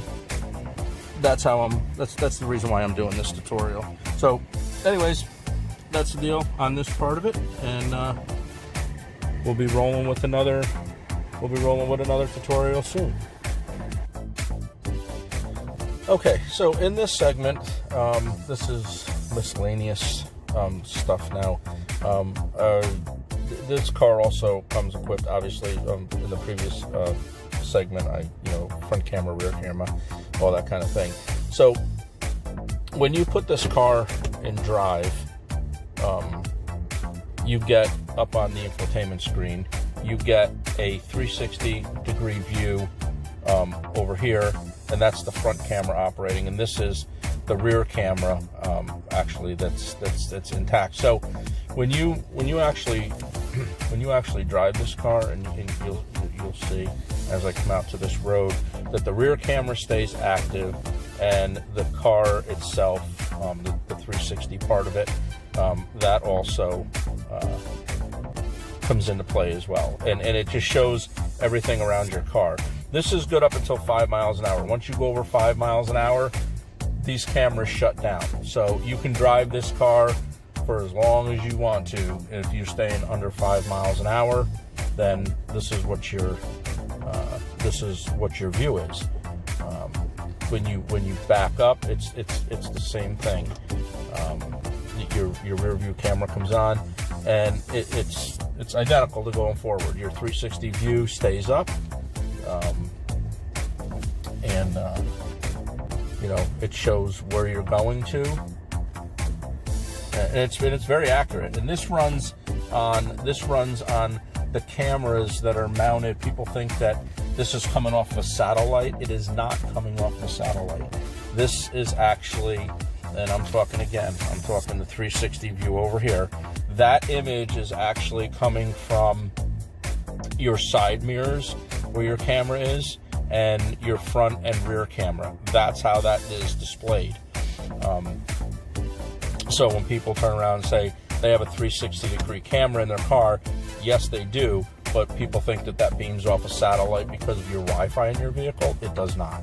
That actually comes from the front camera, the rear camera, and your two side cameras that are mounted on each mirror. It comes from over here underneath, and the same thing obviously over here underneath. So anyways, another thing that I want to show you guys that is it's actually a GM thing, and they invented this. I believe all Cadillacs. I'm not sure what year it actually started, but it does have it in this vehicle, and this is just a really, really cool thing. So if you look up here, okay, so we have the rear view mirror, just like any other rear view mirror that you would see. And if you put your hand in front of it, right, you put your hand in front of it, you can actually see it in the glass. Now, when you take that rear view mirror and your clip right here, which is what we know as your dimming part of the mirror. Just to touch on the dimming, this car also has automatic dimming mirror. I don't believe I said that in any different part, but we would pull this down and this would be your auto dimming. Not in this car. In this car, when you pull this down, you actually, like I said in the earlier part of the exterior of the car, you actually, that camera that is mounted on the back of the car actually turns this into a TV screen. So that now is what this looks like. This gives you 300% more viewing capacity. So basically, if you're using this on the Northway, or you're using this on any kind of highway or anything like that, you can see all 3 lanes across your back, the back part of the car. And because it's so wide, you don't see, you actually see the car coming right up to your blind spot before your blind spot mirror kicks in on the sides of the car. So there is no way that you can not see somebody coming in this car. And I'll just pull out and just show you if I can keep this steady. Again, I'm here doing this by myself, so it's a little bit, but you can see how that moves, and it's very. So that is the rear camera that gets put up on your rear view mirror. And again, if you flip it down, Cadillac gives you the option to go back to your regular thing where you can actually see just out your back window. The good thing about the camera in the back, when you activate that, is it actually takes out your C-pillars over here on each side. It takes out your headrest. It makes everything disappear. Everything that you see in here, it all disappears. And I'll just do this one more time for you guys so you can see. And here we go. It just disappears. So you see nothing. And now when you wave your hand in front of it, you don't see the reflection in the mirror because you're running off of the back camera. So I'm just gonna kind of drive just a little bit so you can actually see what that looks like, and that'll just do its thing. You know, it's on all the time. It's just a great feature. Good for GM, good for Cadillac. I don't know if this is exclusive to just the Cadillac line or it's in every line, and it works the same way. You know, it works the same way in reverse. It works in hand with your rear 360 view and your backup camera. So just the technology, the safety aspect of this car, they thought of a lot. Maybe not everything, but they definitely thought of a lot. I just want to see, and this is back up to the camera. the rear bumper, not the rear bumper, but it's located under the trunk lid. So this is what it does.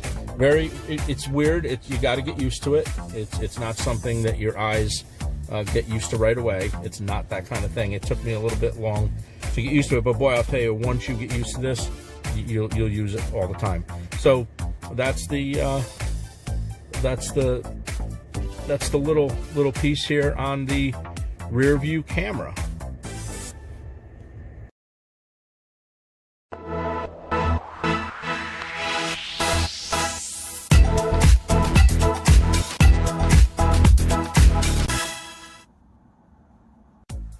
I want to just mention one other thing about if you use your accessory button, which is your stop start for your engine. Cadillac only allows you to hit this button as the accessory.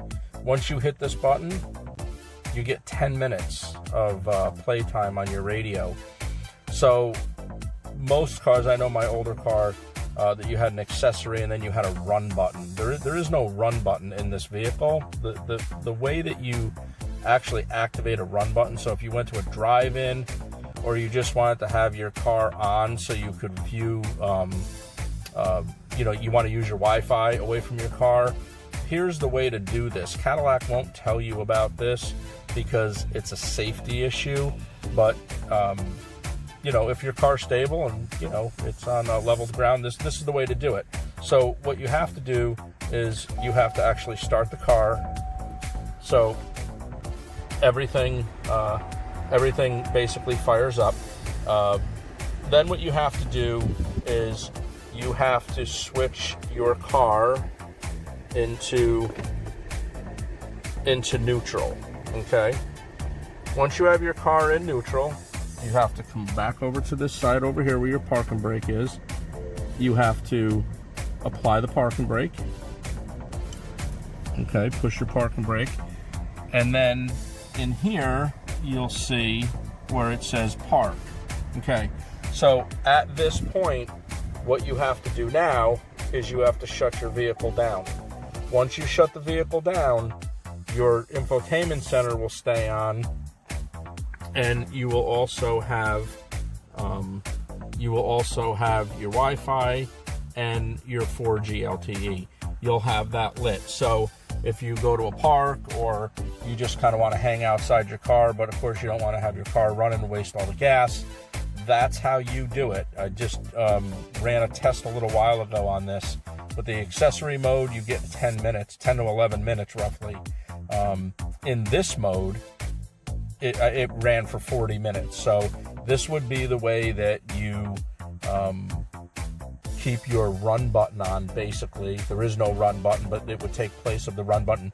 This is exactly how you do it. So if you go to a drive-in, anybody driving a Cadillac CT6, this is the way to do it. And then basically, once you put your shifter back into drive, you're not going to be able to pull it back out of park. I'm sorry, put it in park. You're not going to be able to pull your vehicle out of park. That's another safety issue. So you're going to have to actually restart your car at that time. Once you restart your car, then you can turn around, take your parking brake off, and car's normal again. So that's how you do it in the Cadillac CT6.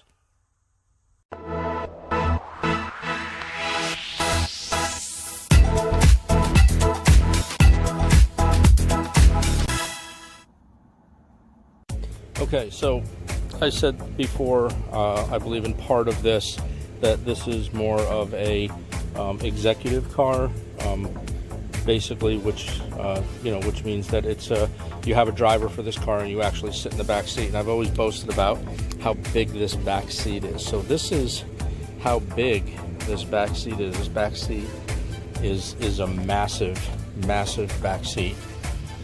We'll get to that in a moment. So the back doors are designed exactly like the front doors. They're carbon copies, basically. Real wood grain. Here you still have these twisted handles, which I think is just a great thing of the car. You have a little, I don't know what you would put in here besides maybe a couple of quarters. There's not a lot of room there, but they do give it to you. Years ago, us old folks will know that when there used to be ashtrays in the car, so I think that's basically what they did there. You have your sunscreen for the back up and down. You have your power button up and down, and then in here you also have your heated rear seat. So look at the amount of room that you actually have in here. So I'm going to jump in and show you guys. Now I'm not extremely a tall person, but you know, tall enough, right? I'm living. So here's the room that I have in between, and that's my hand stretched out, and I'm not even near that seat. So you have this leg room is just, I don't know how much of that you can actually see, but I mean, that's crazy. This is definitely you know, definitely an executive car, which I didn't buy it necessarily because it's an executive car. I bought it because of the front room in the car, because I like a lot of room. So that's the reason why I was looking in this field of car. So anyways, enough of that. The console, we ended on the console over here. The back part of the console, you do have your rear air conditioning, and you do have a couple of storage compartments back here, and you know, finished off again with you know, Cadillac with this, all these bezels that match throughout. These aluminum bezels are just beautiful in this car. Makes it really stand out. So over to the passenger's door. Now this car, the doors are set up identical. Not one side of the car can do anything different than the other side of the car. So you do have sunscreens, you have sunshades that are actually built in the door, which you see a lot of cars like that today. But so I'm going to try to get situated so I can actually maybe just show you. So this is how this works. There's a tab here, and it's just as simple as that to put your sunscreen up. So if your sun's coming through the back seat, I know some cars, the other vehicle that I was looking at that actually tied with this one was the Volvo S90. I do know that on the Volvo S90 these rear shades are automatic. There's a button on the door that you can actually raise and lower these. That you cannot do in the Cadillac. That is one thing, another thing that I don't like about it, along with those cup holders. Don't like it. But it is what it is. You know, there were other things that swapped out of the reason why I bought this car. So here's the, I don't know how well you can see this, but here's the rear panoramic, part of the panoramic roof, and over here is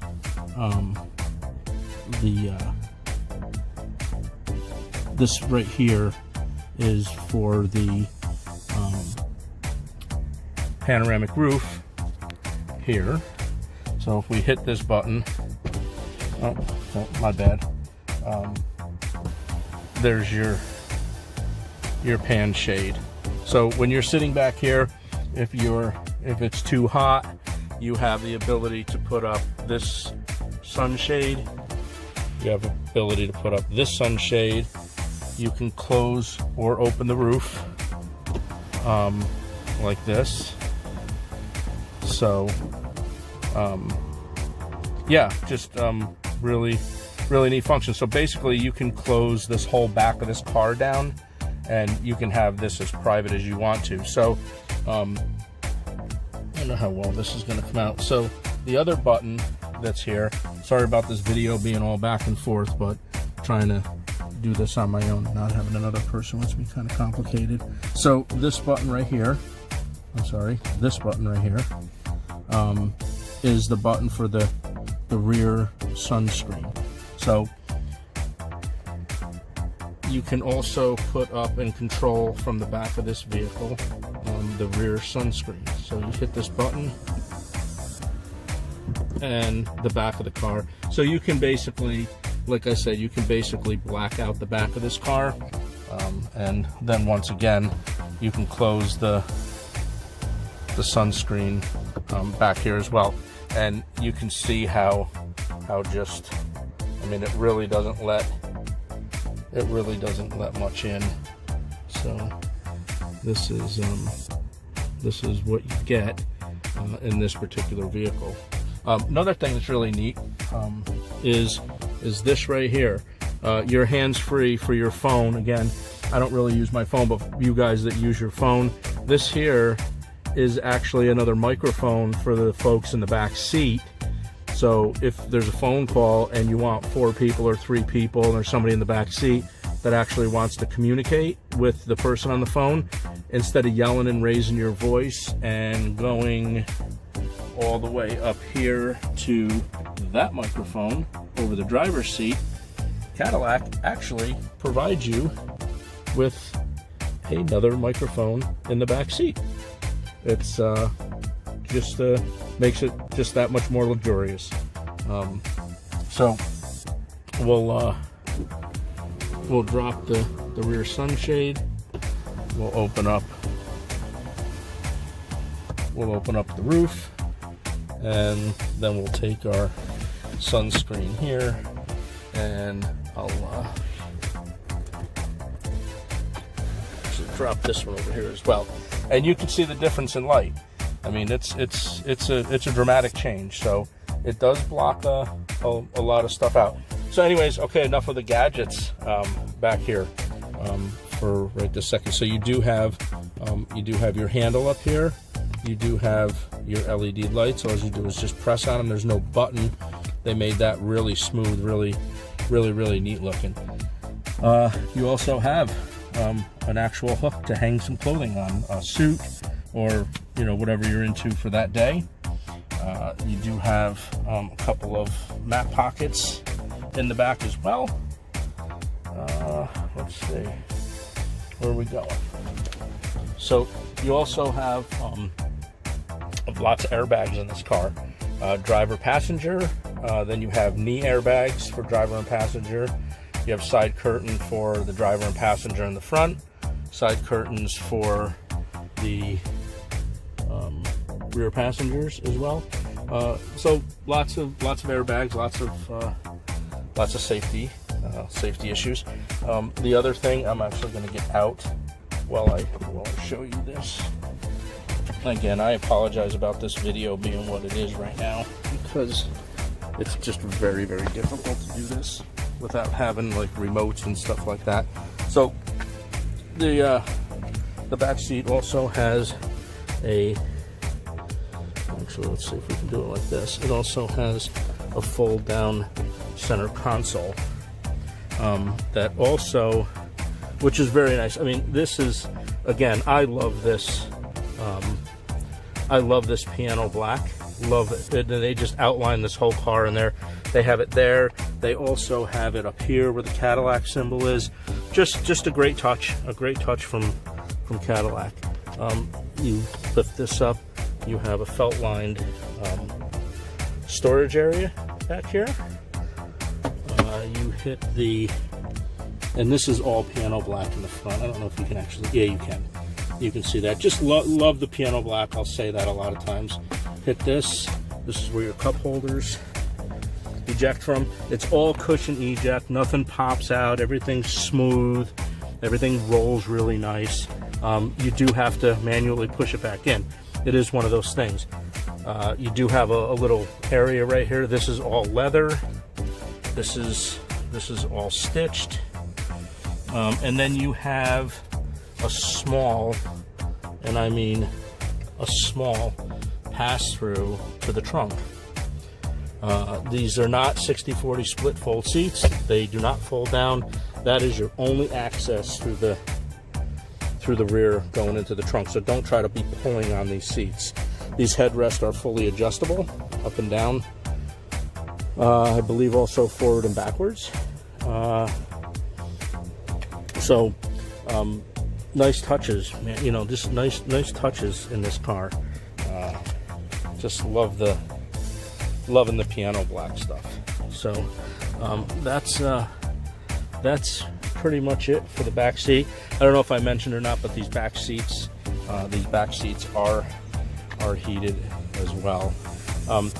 You'll realize, I realized actually after a while of having this car, that Cadillac actually went pretty crazy as far as the Cadillac symbols that are in this car. And if you look closely, you can see, so here's the Cadillac symbol, okay? So that symbol now is throughout this car. You have to look at it and you have to look for them, but they're there. And here's one of them right here. All the seats, you have your Cadillac that's pushed into the seat here. You have the reverse Cadillac sign here, and then on the bottom of the seats as well, you have this, which is another Cadillac thing. You have the Cadillac symbols over here. These actually light up at night. I will do part of a tutorial on nighttime as well, so you'll be able to see this and exactly how Cadillac wanted this car to look like at night as far as lighting goes. You have another right here. This comes down into the Cadillac emblem, so you have one there as well. So then you go to the front, and it's like it's everywhere. Again, it's on the two front seats. You got your crest in both seats. You can see how the dashboard right here, this comes down into the Cadillac crest here. The volume control knob goes down into the Cadillac crest as well. This right here, this goes down into the Cadillac crest. The shifter goes down into the Cadillac crest as well. And you go over to the steering wheel, and the steering wheel actually has the actual Cadillac crest in the center, but then the lines follow it on the bottom of the airbag, follow it here as well. I mean, the Cadillac crests are just everywhere in this car. So anyways, I know this video is super long. It is what it is. I'm just trying to be thorough, help folks out on, when you can, as far as giving them information about maybe certain things that they don't know about. So we'll be doing another tutorial as far as trunk, motor, paint. Love the paint on this car, and lines on the outside of the car, and just some other little special things that Cadillac did for this car. And we'll obviously talk pricing, because I'm sure most people want to know, if you get into this kind of vehicle, what the price is, the starting point, and then after options, what a car like this costs. So we'll discuss all those things towards the end of the tutorial, but it's all coming. So just stand by, and we'll be ready for another one shortly. All right. So one thing that I forgot that I think is actually important and kind of a little odd. These are built in the back seat of this car. So here, I'm gonna try to do this the right way. You flip this down, you have your regular socket, phone charger, whatever you want to do with that. Over here, there's two USB ports right here that you can plug in. So you have two here, you have two up front in the center console. But this is something that I've really never seen in a vehicle. This is actually a 12-volt plug like you have in your house. So I'm not sure how good you can see that. That is actually a 12-volt plug. So you can, because this is an executive model car, I would assume that if you have somebody that needs to shave, or you have a woman that needs to use a curling iron, you would just plug right into here. This is no different than the outlet that's in your house. So just another one of those things that Cadillac you know, did for this car to make it, you know, like they didn't forget anything, and they didn't. You have all your outlets right here. This is great. You can plug a microwave into it, a toaster into it. Literally, it's a 3-pronger, so it's grounded. What more do you say about that, huh? You can plug a toaster or a curling iron into your car. Outstanding on Cadillac's end.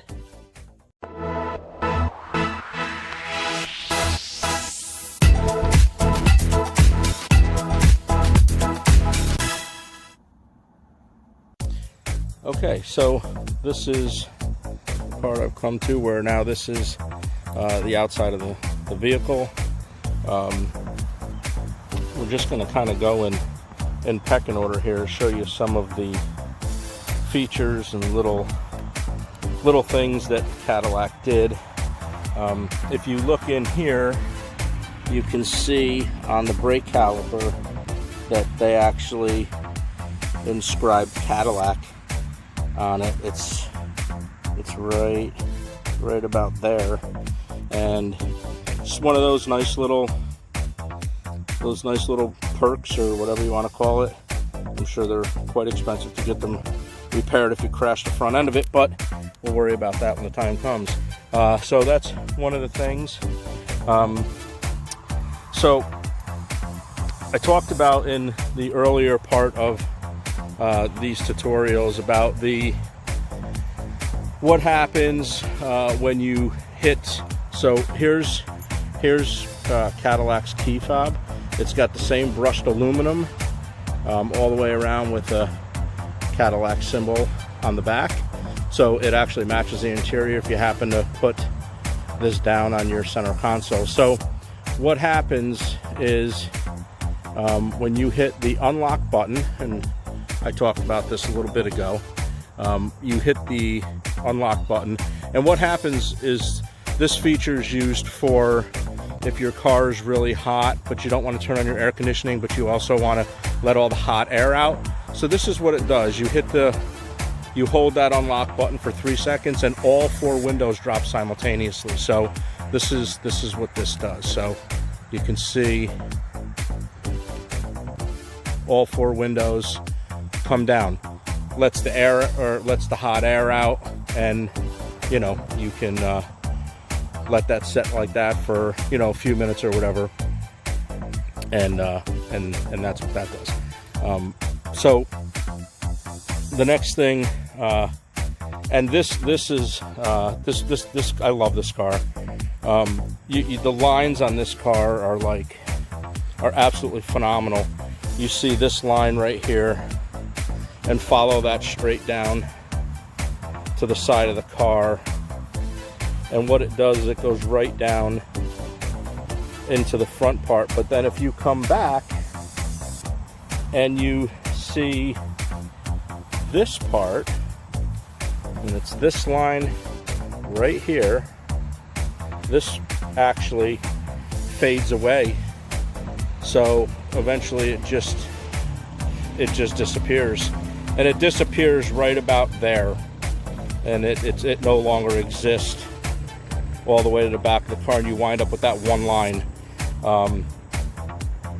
So you know, that's just in this area right here, the panels actually curve up like this, and then you have this other second piece here. Like I said, love the lines. They grab the brushed aluminum for the doors, the door handles as well. These door handles, these actually light up at night, which I'll take you guys through that as well. So all 4 doors actually have that same type thing. Another feature on the remote is that if you lock your doors, it has tilt mirrors, side mirrors. You can actually do that from the remote. So if you hit your lock button for more than 2 seconds, actually I'll show you this from the side, maybe the side, let's say, or I'll show it to you from head on. So this is what it would look like when you hit that button, and you can see the mirrors tilt up, they get out of the way. You hit the unlock button and the mirrors fold back down. the front end of this car is it's just great. They have I don't know if you can pick it up, but there's writing on the inside. There it is, right there. Indirect fire LED, and here it's just another one of those little things that it's just attention to detail. And right here they actually put a Cadillac symbol on the inside of the headlight assembly in the front. And Cadillac calls this the waterfall headlight because it starts here and it comes down. These are actually your running lights. When you put your directional light on, half of this turns amber, and these lights are like really bright. You're probably I know that you've seen cars ride down the road and you're like, turn your high beams off, and they're not on. So these are extremely light. And this display in here is just, I don't know how much of this you can make out because of the time of day, but you actually have louvers right here, and then this assembly here is kind of ribbed in there, and the same thing with down in this area here. So for the life of me, I never understood when I bought the car what these lights down here were for, and it drove me absolutely crazy. I thought they were fog lights. They're not fog lights. These lights, what they do is when you turn your steering wheel to the left or right, those lights, these here, will actually come on to light the side part of the pavement up for you. So you get extra clarity at night, and they work phenomenal. It does have the grill. When you see this going down the road, some people think that it's just the aluminum, but if you look in here, Cadillac followed that black piano gloss. When you get up close to this car, you can actually see that. And they did the same thing down below. They followed it with that piano black. Then the piano black is all over this car. They did it on the mirrors, this housing right here, and all the way through here. It's all black piano. You can see it even around the bezel right here. Just gorgeous.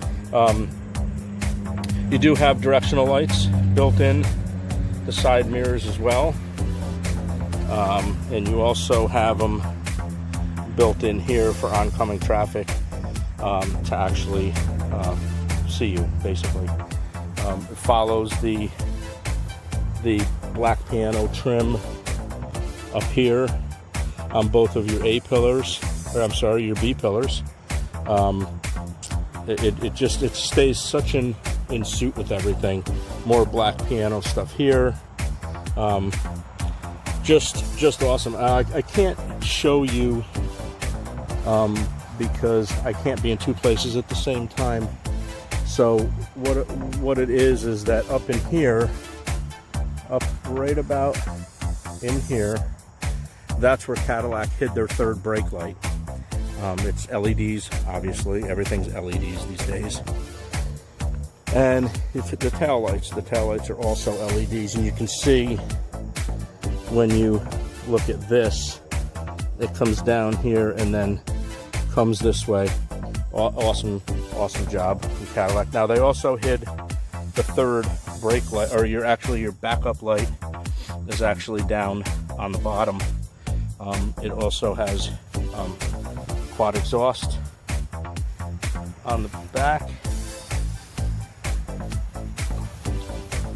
So you're come around to the other side of the car where the gas tank is. Now the gas tank doesn't have a key. It doesn't have a little flippy thing here where you can actually open it up. All you got to do is just basically press it, and you fill. You're probably thinking, what happens when your car is off? People can get in your gas tank. You can't. Once you shut this car off, this car locks that gas tank, so you don't have to worry at all as far as that goes. It does also have a panoramic sunroof on top, like I talked about in the earlier part of the tutorial. It also has a shark fin on it, The shark fin is just for Wi-Fi and 4G. Cadillac also, right here, this whole strip all the way down, that's all piano black. That looks absolutely fantastic, I think.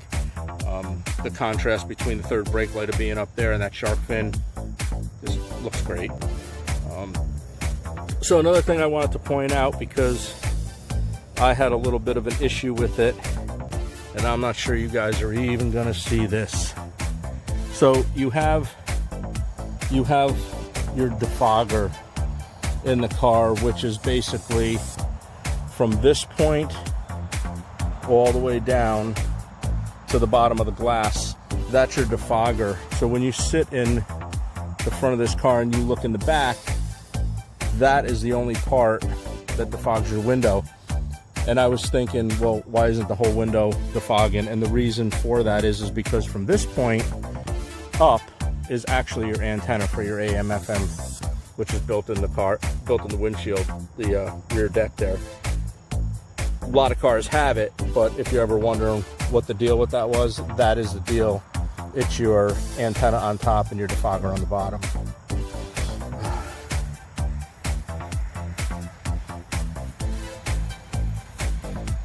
So I talked a little earlier ago, I talked about Cadillac doing things in threes. And one of the things that were in threes that I talked about was this button right here, which is your trunk release. So you hit this and you basically, it pops up your trunk. So when I was trying to describe this earlier, I couldn't spin around and I couldn't do both of the same things at the same time. So I got confused because every time I would push this and I would stop, and this is what it does, and it stops exactly where you stop the trunk. So having said that, I got frustrated and was wondering how that is even possible. You would think one push open, one push closed. It's not the case. You actually have to hold this button down until you hear the beep. Then it's actually closed. So that's the first thing that you can do as far as opening up the trunk. The other way to open up this trunk is to use the key fob, and you hold the unlock button, or you actually, my bad, you double tap on the key fob and it opens up. Now, so once you open that up, there is no other way to close it. The only other way to close it is either you can hit this button on the inside of the trunk, or you can kick it closed. That's the only way that you can close it. You can't close it by the key fob. It's probably a safety issue, because they probably don't want you closing on somebody's head, right? So that's the second way of opening that. The other way of opening it, and this is going to be a little bit tricky, is it's the old kick. All right, so you kick the trunk open. Now at this point you can actually kick it closed. So when you kick it again, the trunk actually closed. Cadillac, the three things with this car is crazy. You've seen me do some other stuff in there that in the earlier part of this, that with the air conditioning and the trackpad and all that kind of thing, where Cadillac just seems to do things in threes. I guess they want to please everybody. So that's what that is. Now I'm going to take you around and start with the cameras here. Oh, and the other way, you can I actually forgot, if you look up under here, there is a little pad right here.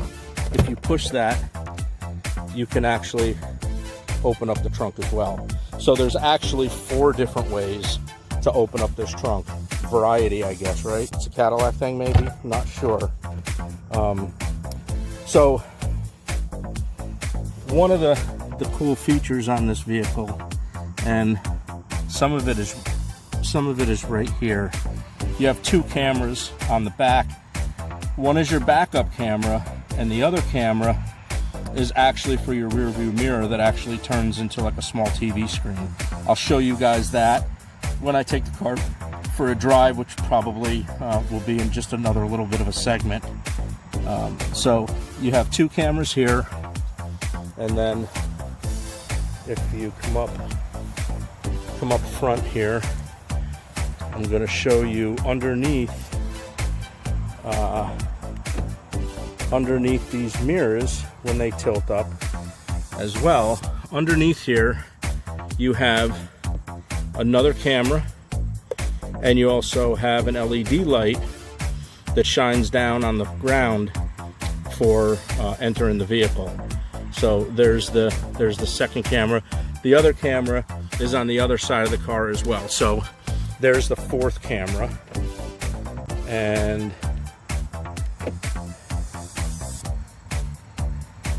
then we'll take you around the front, and I'll show you where the fifth camera is. Now the fifth camera is actually right here in front. So these cameras can act in sync. You can run the front camera, and you can also run the back camera at the same time. You do that, you can actually do that from you run that from the front seat, obviously, but in your infotainment center, if you're going through a car wash or whatever, because I've done this a couple of times, you go through a car wash and the front camera will come on, the rear camera will also come on.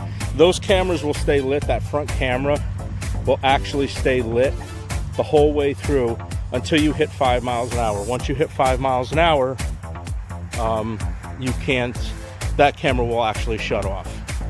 So a little bit more information for you. So just love the piano black on this car. I know I keep saying that, but to see this in person is phenomenal. So this is an all-wheel drive car. This is what the back looks like when it's lit. You see that third. You see your actual breakup light, your LED lights here for your license plate, and those L's, those backwards L's, look great. This is all-wheel drive, like I said, and it is the 3.5 or 3.6 naturally aspirated motor. We'll take you under the hood in a little bit. You just want to clear up a good part of the outside of this. So that's some of the features. Like I said, hopefully I can do, we'll do a lighting, little bit of a lighting tutorial on this as well, so you can see the door handles light up. And it's a thing, and Volvo has this as well, where you walk up to the car and it kind of greets you, turns on your headlights, it turns on all your interior lights, it turns on your door handles, and it's just a greeting thing. You know, it's a welcoming thing from Cadillac. So anyways, that's a good part of the outside of this car. I really wish that it was a little bit more sunnier out to see this paint. The paint is a white crystal tri-coat, and I know that if I showed you guys this up close, you're not gonna see it, but because it's way too, yeah, I'm gonna have to shoot this in a different light. It actually has like little pieces of like silver metal in it, and it's fantastic. So actually I could probably do the greeting, the outside of the greeting thing. We'll wait for these lights to go off. Okay, so the lights go off. As long as you got your key fob in your pocket, you walk up to the car. As long as you're within 3 meters, so as long as you're 6 feet, when you walk up to the car will greet you. So when you walk up to the car, you'll see the lights come on, and you have to be, like I said. Okay, so there's the lights. The front end, you can see how the front end lights up. And this is what I was talking about the door handles. The door handles actually actually light up as well. All four door handles light up, and then of course you've got the light underneath here also shining down to the ground that also light up. So just some the whole greeting thing. The next thing this car also has, I should have done this maybe on another tutorial, but we'll do it now since I'm outside. This car has acoustic glass as well, so it's a very sound car. And if you want to know if you have acoustic glass or not, all you got to do is look at this over here, and you'll see it. It'll say acoustic laminated, and then it'll show you how much your car is tinted down. It's 70%, so that means it's tinted down 30. It's New York State law. So you do have acoustic glass as well. Just a great thing. Up here, and I couldn't do this before, but up here, like so many cars have right now, this is where your pedestrian radar comes from. Part of the radar, it works in sync with the sensors that are around the car as well. But here's where that actually works. This scans the road constantly for pedestrians and oncoming traffic. So that's actually that's where that comes from. I'm gonna take you guys to the other side of the car because 3 times now I wanted to show you guys this little light right here, and it's almost like there it is right there. Okay, it's right here. That's what I was talking about as far as your pedestrians. So if a pedestrian walked out, I don't know if you guys remember me telling you earlier in the tutorial that if a pedestrian walked out or you come up too fast on a vehicle, the car will automatically apply the brakes for you. So that right there, that thing that I just showed you, has LED lights that are built into that little unit. It's like a heads-up display type of thing. And what happens when you get too close to another vehicle is that will actually shine up on your windshield, and it'll actually turn half of the windshield red. And when it turns it red, it'll also vibrate your seat, the driver's seat as well. That's just how I have it programmed. As far as the sensors that work kind of hand in hand, you have the lights are going to keep going on because it's getting dusk out now. You have one sensor here. You also have another sensor right there, and you have another sensor right there. Then of course it's the same on this side. All right, and then you have another one over here. These markers on the side, I just thought they were reflectors. These are actually acting reflectors. These actually light up, as you just seen. Another thing is the molding on the bottom of this car, which of course, obviously, I think that's great. So you have another sensor here. You have another sensor here. You can see the sensors all along the back of this. There's 4 sensors. You can point them out there. You can see them. So this is what the outside of this Cadillac CT6 looks like. I've been happy with it so far. I've driven this car for approximately 6 weeks. Could be a little bit longer by the time I get all this video edited and set to music if I decide to do that or whatever, but it's been about 6 weeks. I've put about 2,000 miles on it so far. It's ran great. It's super comfortable, and I can't really say too much bad about it. It's been a really, really awesome car for me so far. We'll see. I might hate it in another month from now, but as of right now, love this car. So I'll just give you one quick walk around in case I missed anything, or in case you guys want to pause the video to look at something. It does have a 102-inch wheelbase, so it's very long.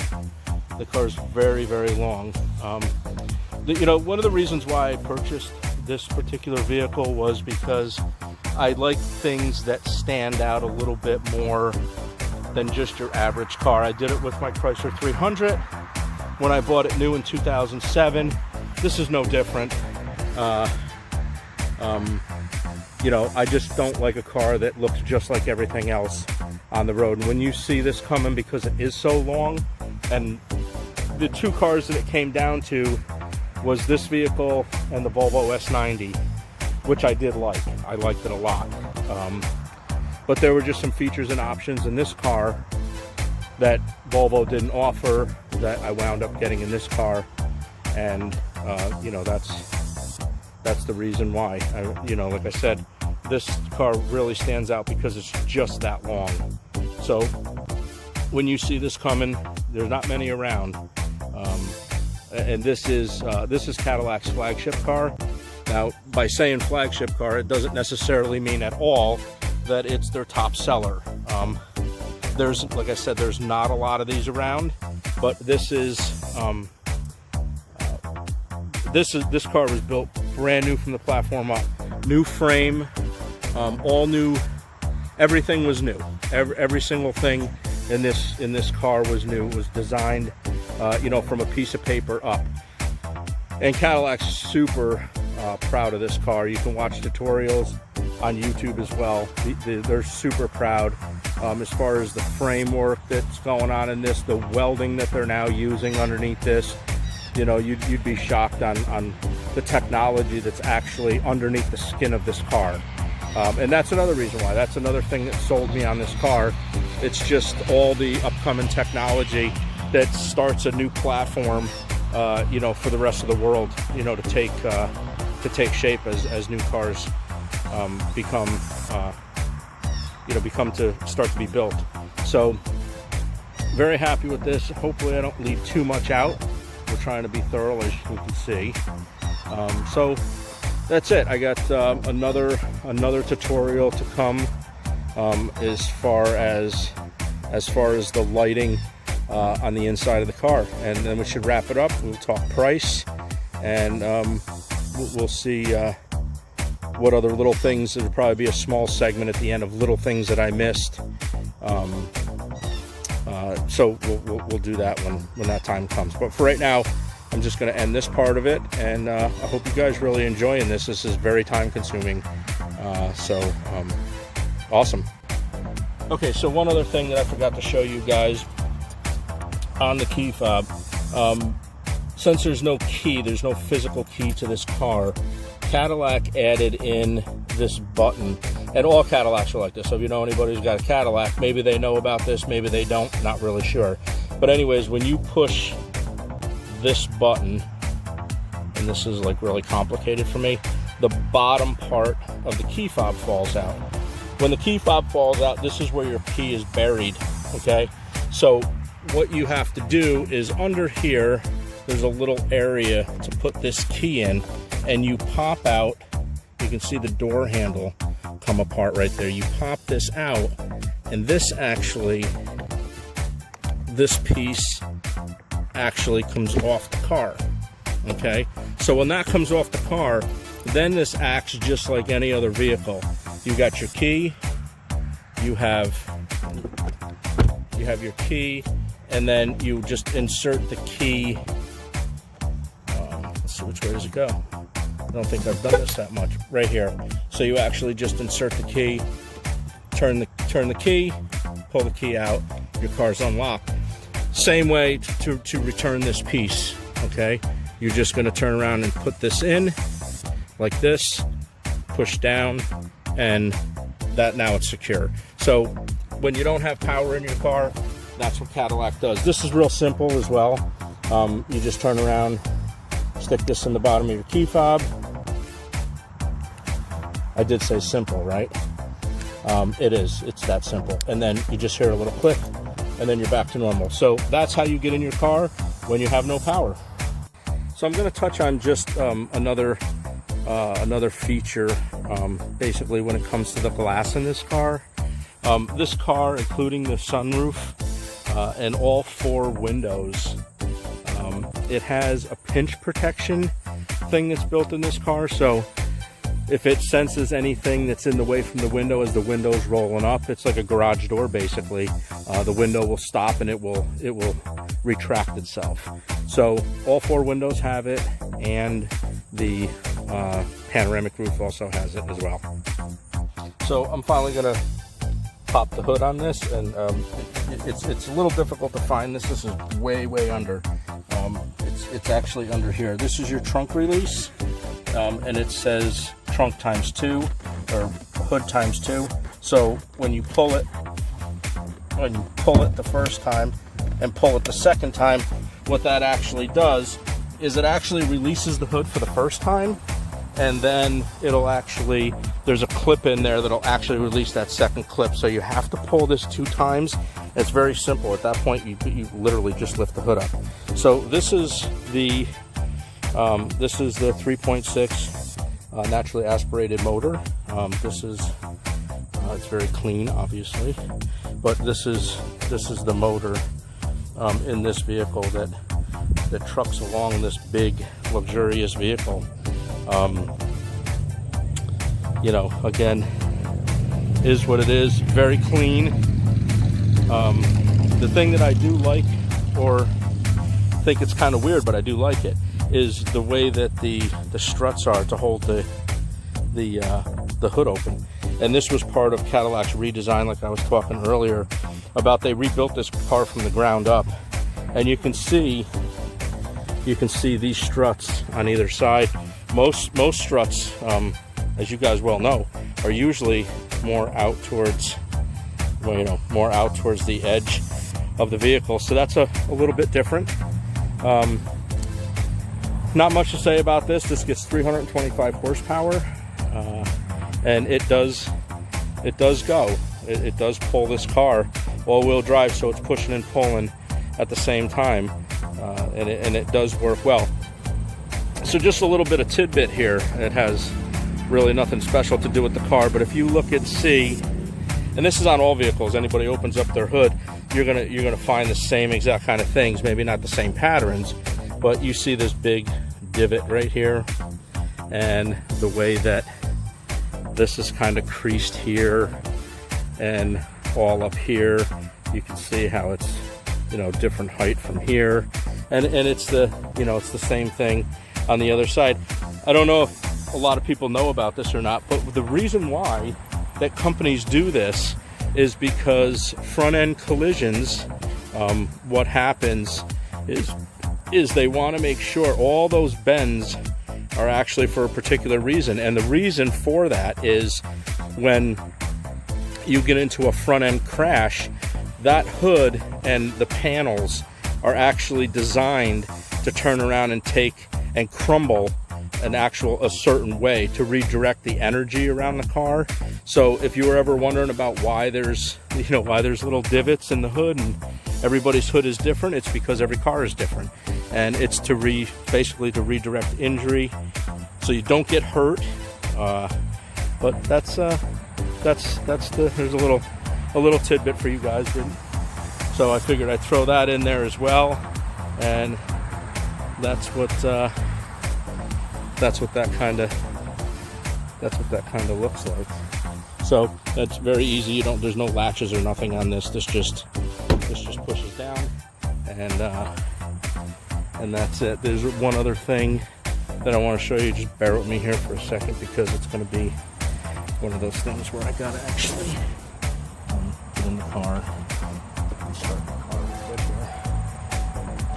So I haven't shown this car closed up with the roof open. So this is what it looks like. This is what it looks like with the roof opened. So that's about it on this car. We'll talk pricing next.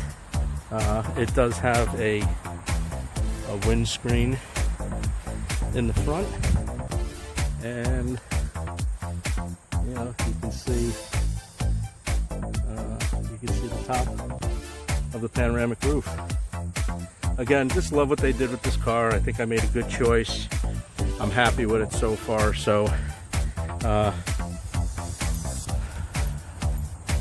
anybody is interested in purchasing one of these vehicles, you have any questions or anything like that, I think my tutorial was pretty on target. I know a lot about the car. Anybody's got any questions, you know, feel free to get a hold of me if you want to, and I'll be more than happy to answer any questions that you guys have.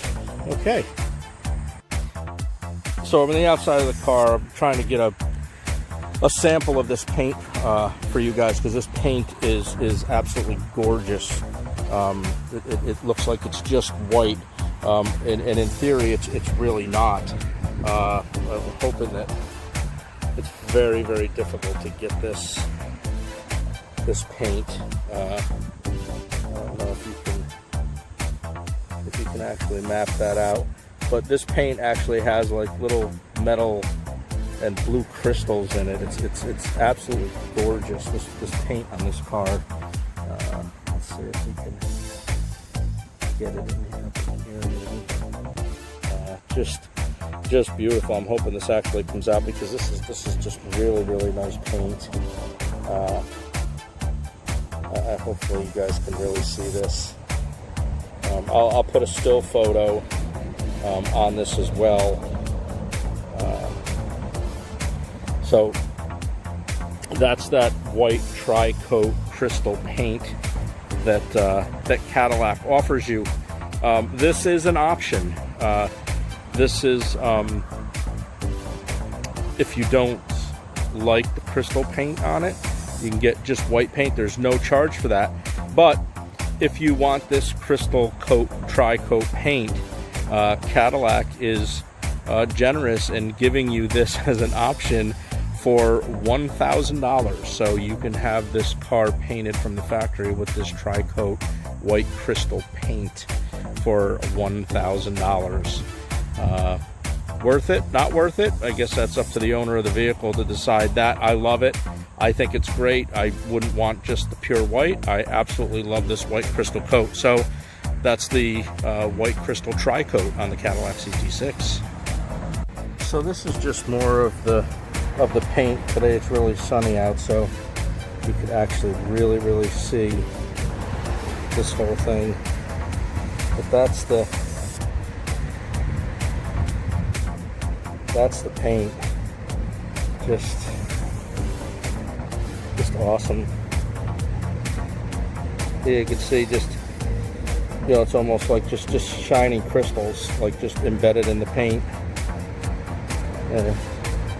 So that's the paint job.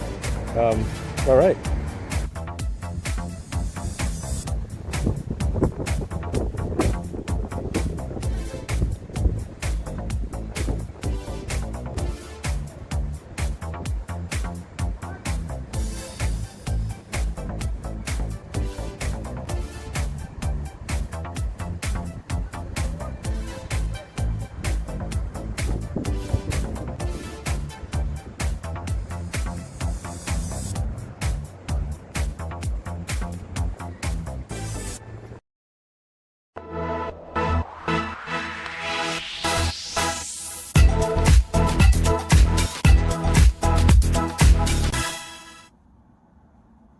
Okay, so I'm going into the lighting segment, but one thing that I just wanted to clarify in case people thought that their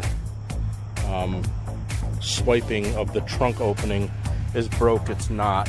You cannot swipe from side to side. You have to go up and back. So you have to just do a kick in motion and this opens up. So what I actually didn't do the last time is show you guys the trunk and the pass-through there. It's a good sized trunk. You know, you got little cargo net there and a little bit of storage space over there. I don't believe in, just because this is a new car, this is how I keep my cars. You can look at this car 10 years from now, it'll still be in the same, this is exactly how it will be. I don't put just garbage in my trunk. So anyways, I just wanted to show you guys this, and it's a really neat little thing. Under here, under your floor, and this is where your spare tire is. I actually have my mats. But what I want to show you guys is this, how many times have we all done it, right? You know, we've all lifted this up and you're balancing this deck on your head to get your spare tire out, right? You know, you have it up like this, and you're like, geez, you know, I wonder if, you know, there's a way to hold that up. Well, there is. Cadillac actually made a way to hold this up. And what it is when you lift this up, there's two little prongs under here, okay?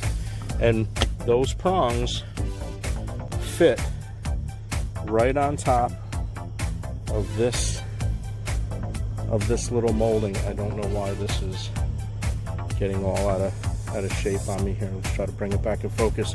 It actually rests right here, and I'll show you guys what I'm talking about. So you have your clips right here where my fingers are, and you just lift it up, and you literally, you gotta remember I'm doing this with one hand also, and the clip actually holds right to the back side of the car, which leaves your hands free to get out your spare tire. And that is a really cool thing. Okay, so just when you thought I was done with the trunk, I'm not done with the trunk. I do want to show you another thing, maybe save you guys a couple of dollars. I actually bought an actual cargo net, okay? It is a little difficult to install it. You will curse. It's not that easy. The instructions are not that clear. So it did not come with this cargo net. So I went on Cadillac's website, and this cargo net was $60. I thought that was a lot of money. So I actually hunted down the same exact General Motors Cadillac cargo net. You can get this cargo net online at Amazon for $25. I would recommend you doing that. There's no difference between this cargo net and another cargo net that you would get from Cadillac, except the price of it. Other than that, identical. Hooks up the same way, same durability, same size, same everything. So my recommendation is stay off the Cadillac website for a cargo net and hit Amazon. 25 bucks.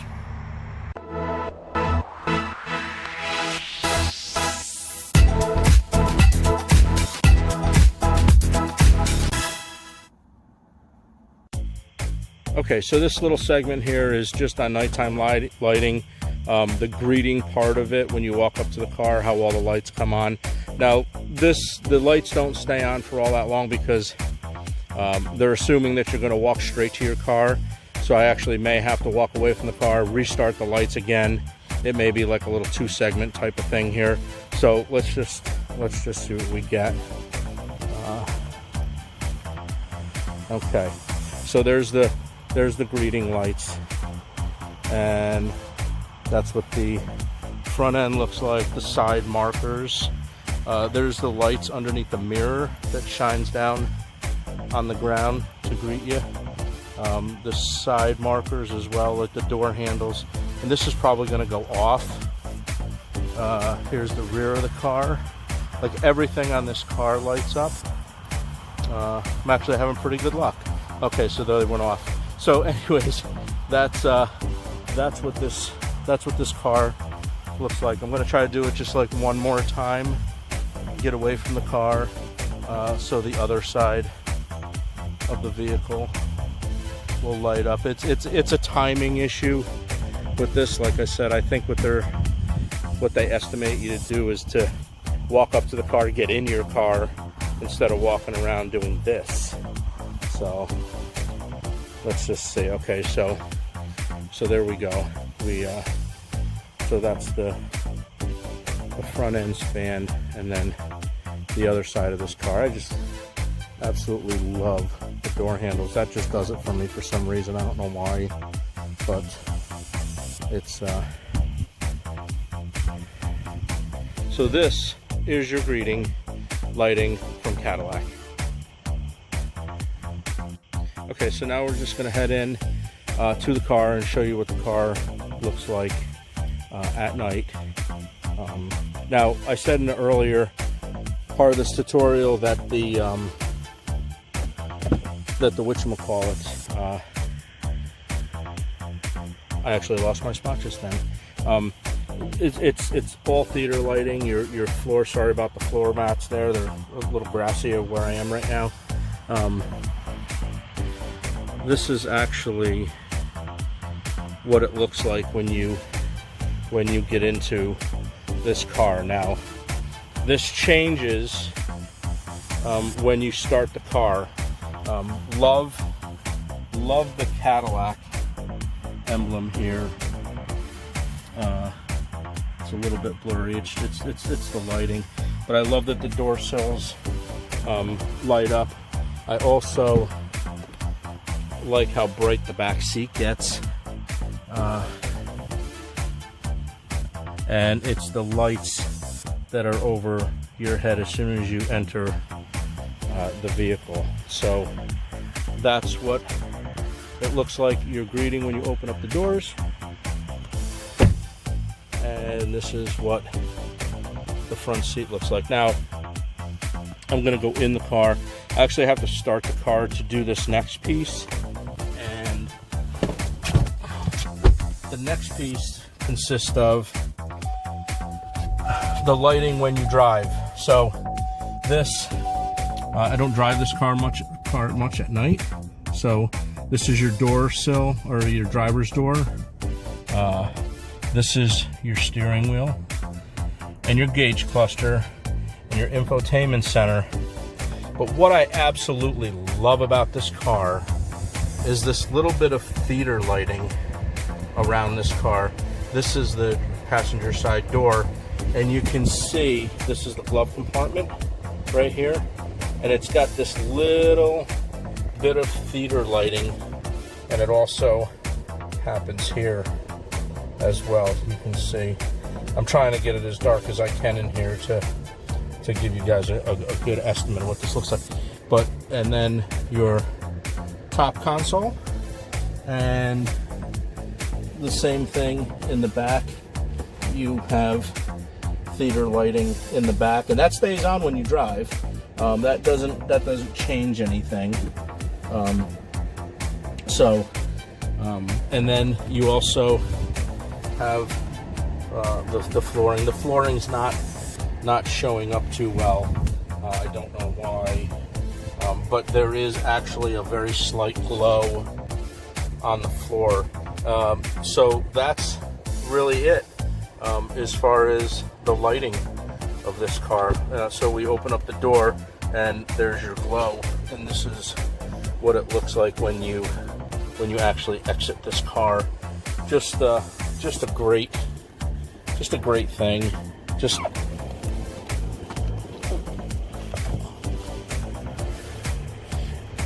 So that's what it looks like when you're.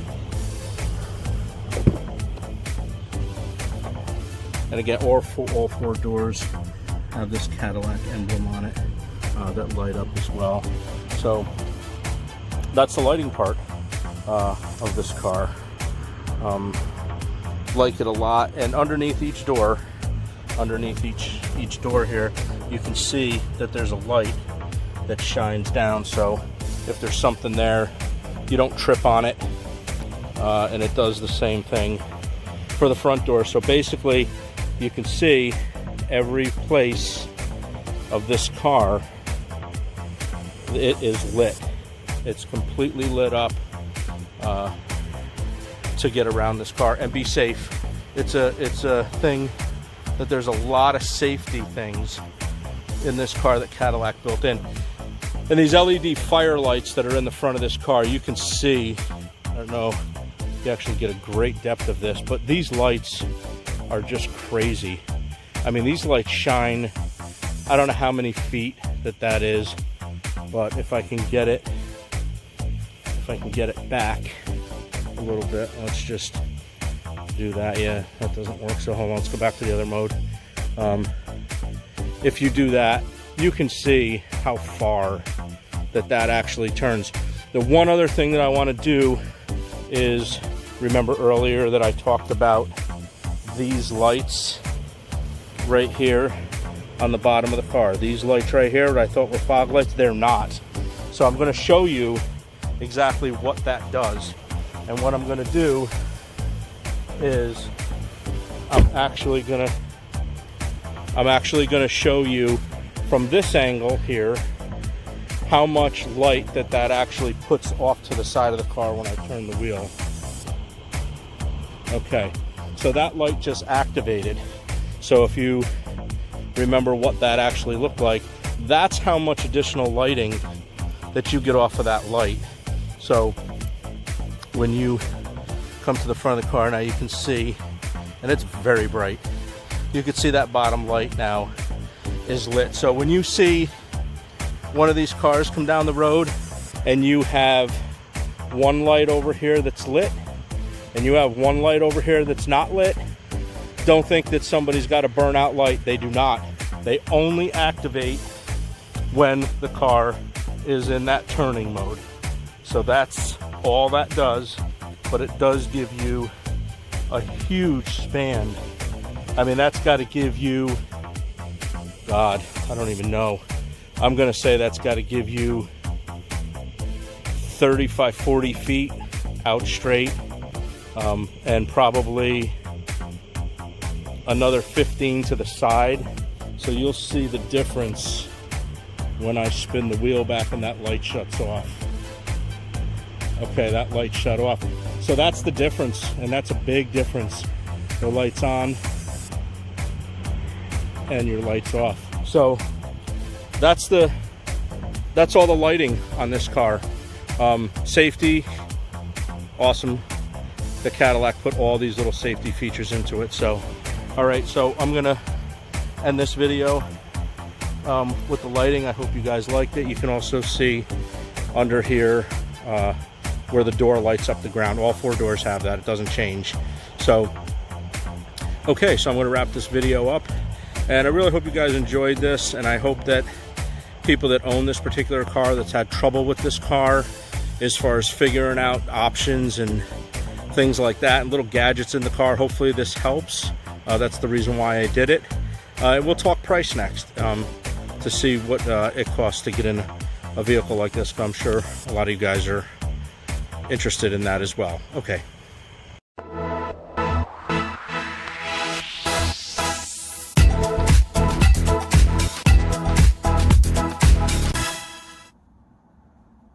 Okay, so I've come to this part of the tutorial where this is the pricing and the options that the car offers. Not all options obviously are available on the sticker, opposed to what I explain in the tutorial. So I'll just zoom in on a few areas here so you guys can see what the benefits of the Cadillac owner is. And we'll go over to the performance and the luxury convenience.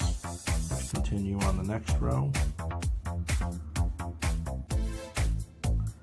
And then your safety and security. And your gas.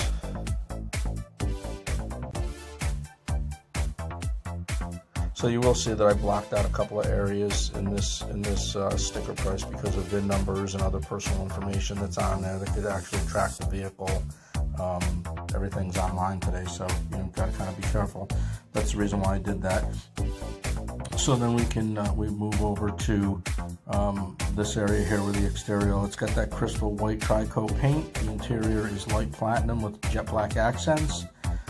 The engine is a 3.6 liter V6 and has an 8-speed automatic transmission, and that 3.6 V6 is naturally aspirated. The vehicle sticker, the vehicle price on it was $60,395, and the enhanced vision and comfort package was added for $2,025, which gives you the rear camera mirror, the ultra view sunroof, which is your panoramic roof, heated rear outboard seats, ventilated seats, and there's that crystal white tri-coat paint for $995. Floor mats and all weather and rear floor mats as well for $180. So this brings the car to $64,590. Throw tax on top of that, and you're just under $70,000. So I think this car is worth every penny of it. I like this car a lot. So hope you guys enjoyed this tutorial. And if anybody's got any questions about this particular car, or a feature or an option that I showed that might be in your car, even though it's not a Cadillac, feel free to get in contact with me. And Facebook friends, you can contact me through Messenger or email. Everybody else, if you enjoyed the video, give a thumbs up, and we'll see you when I do another car, I guess. All right.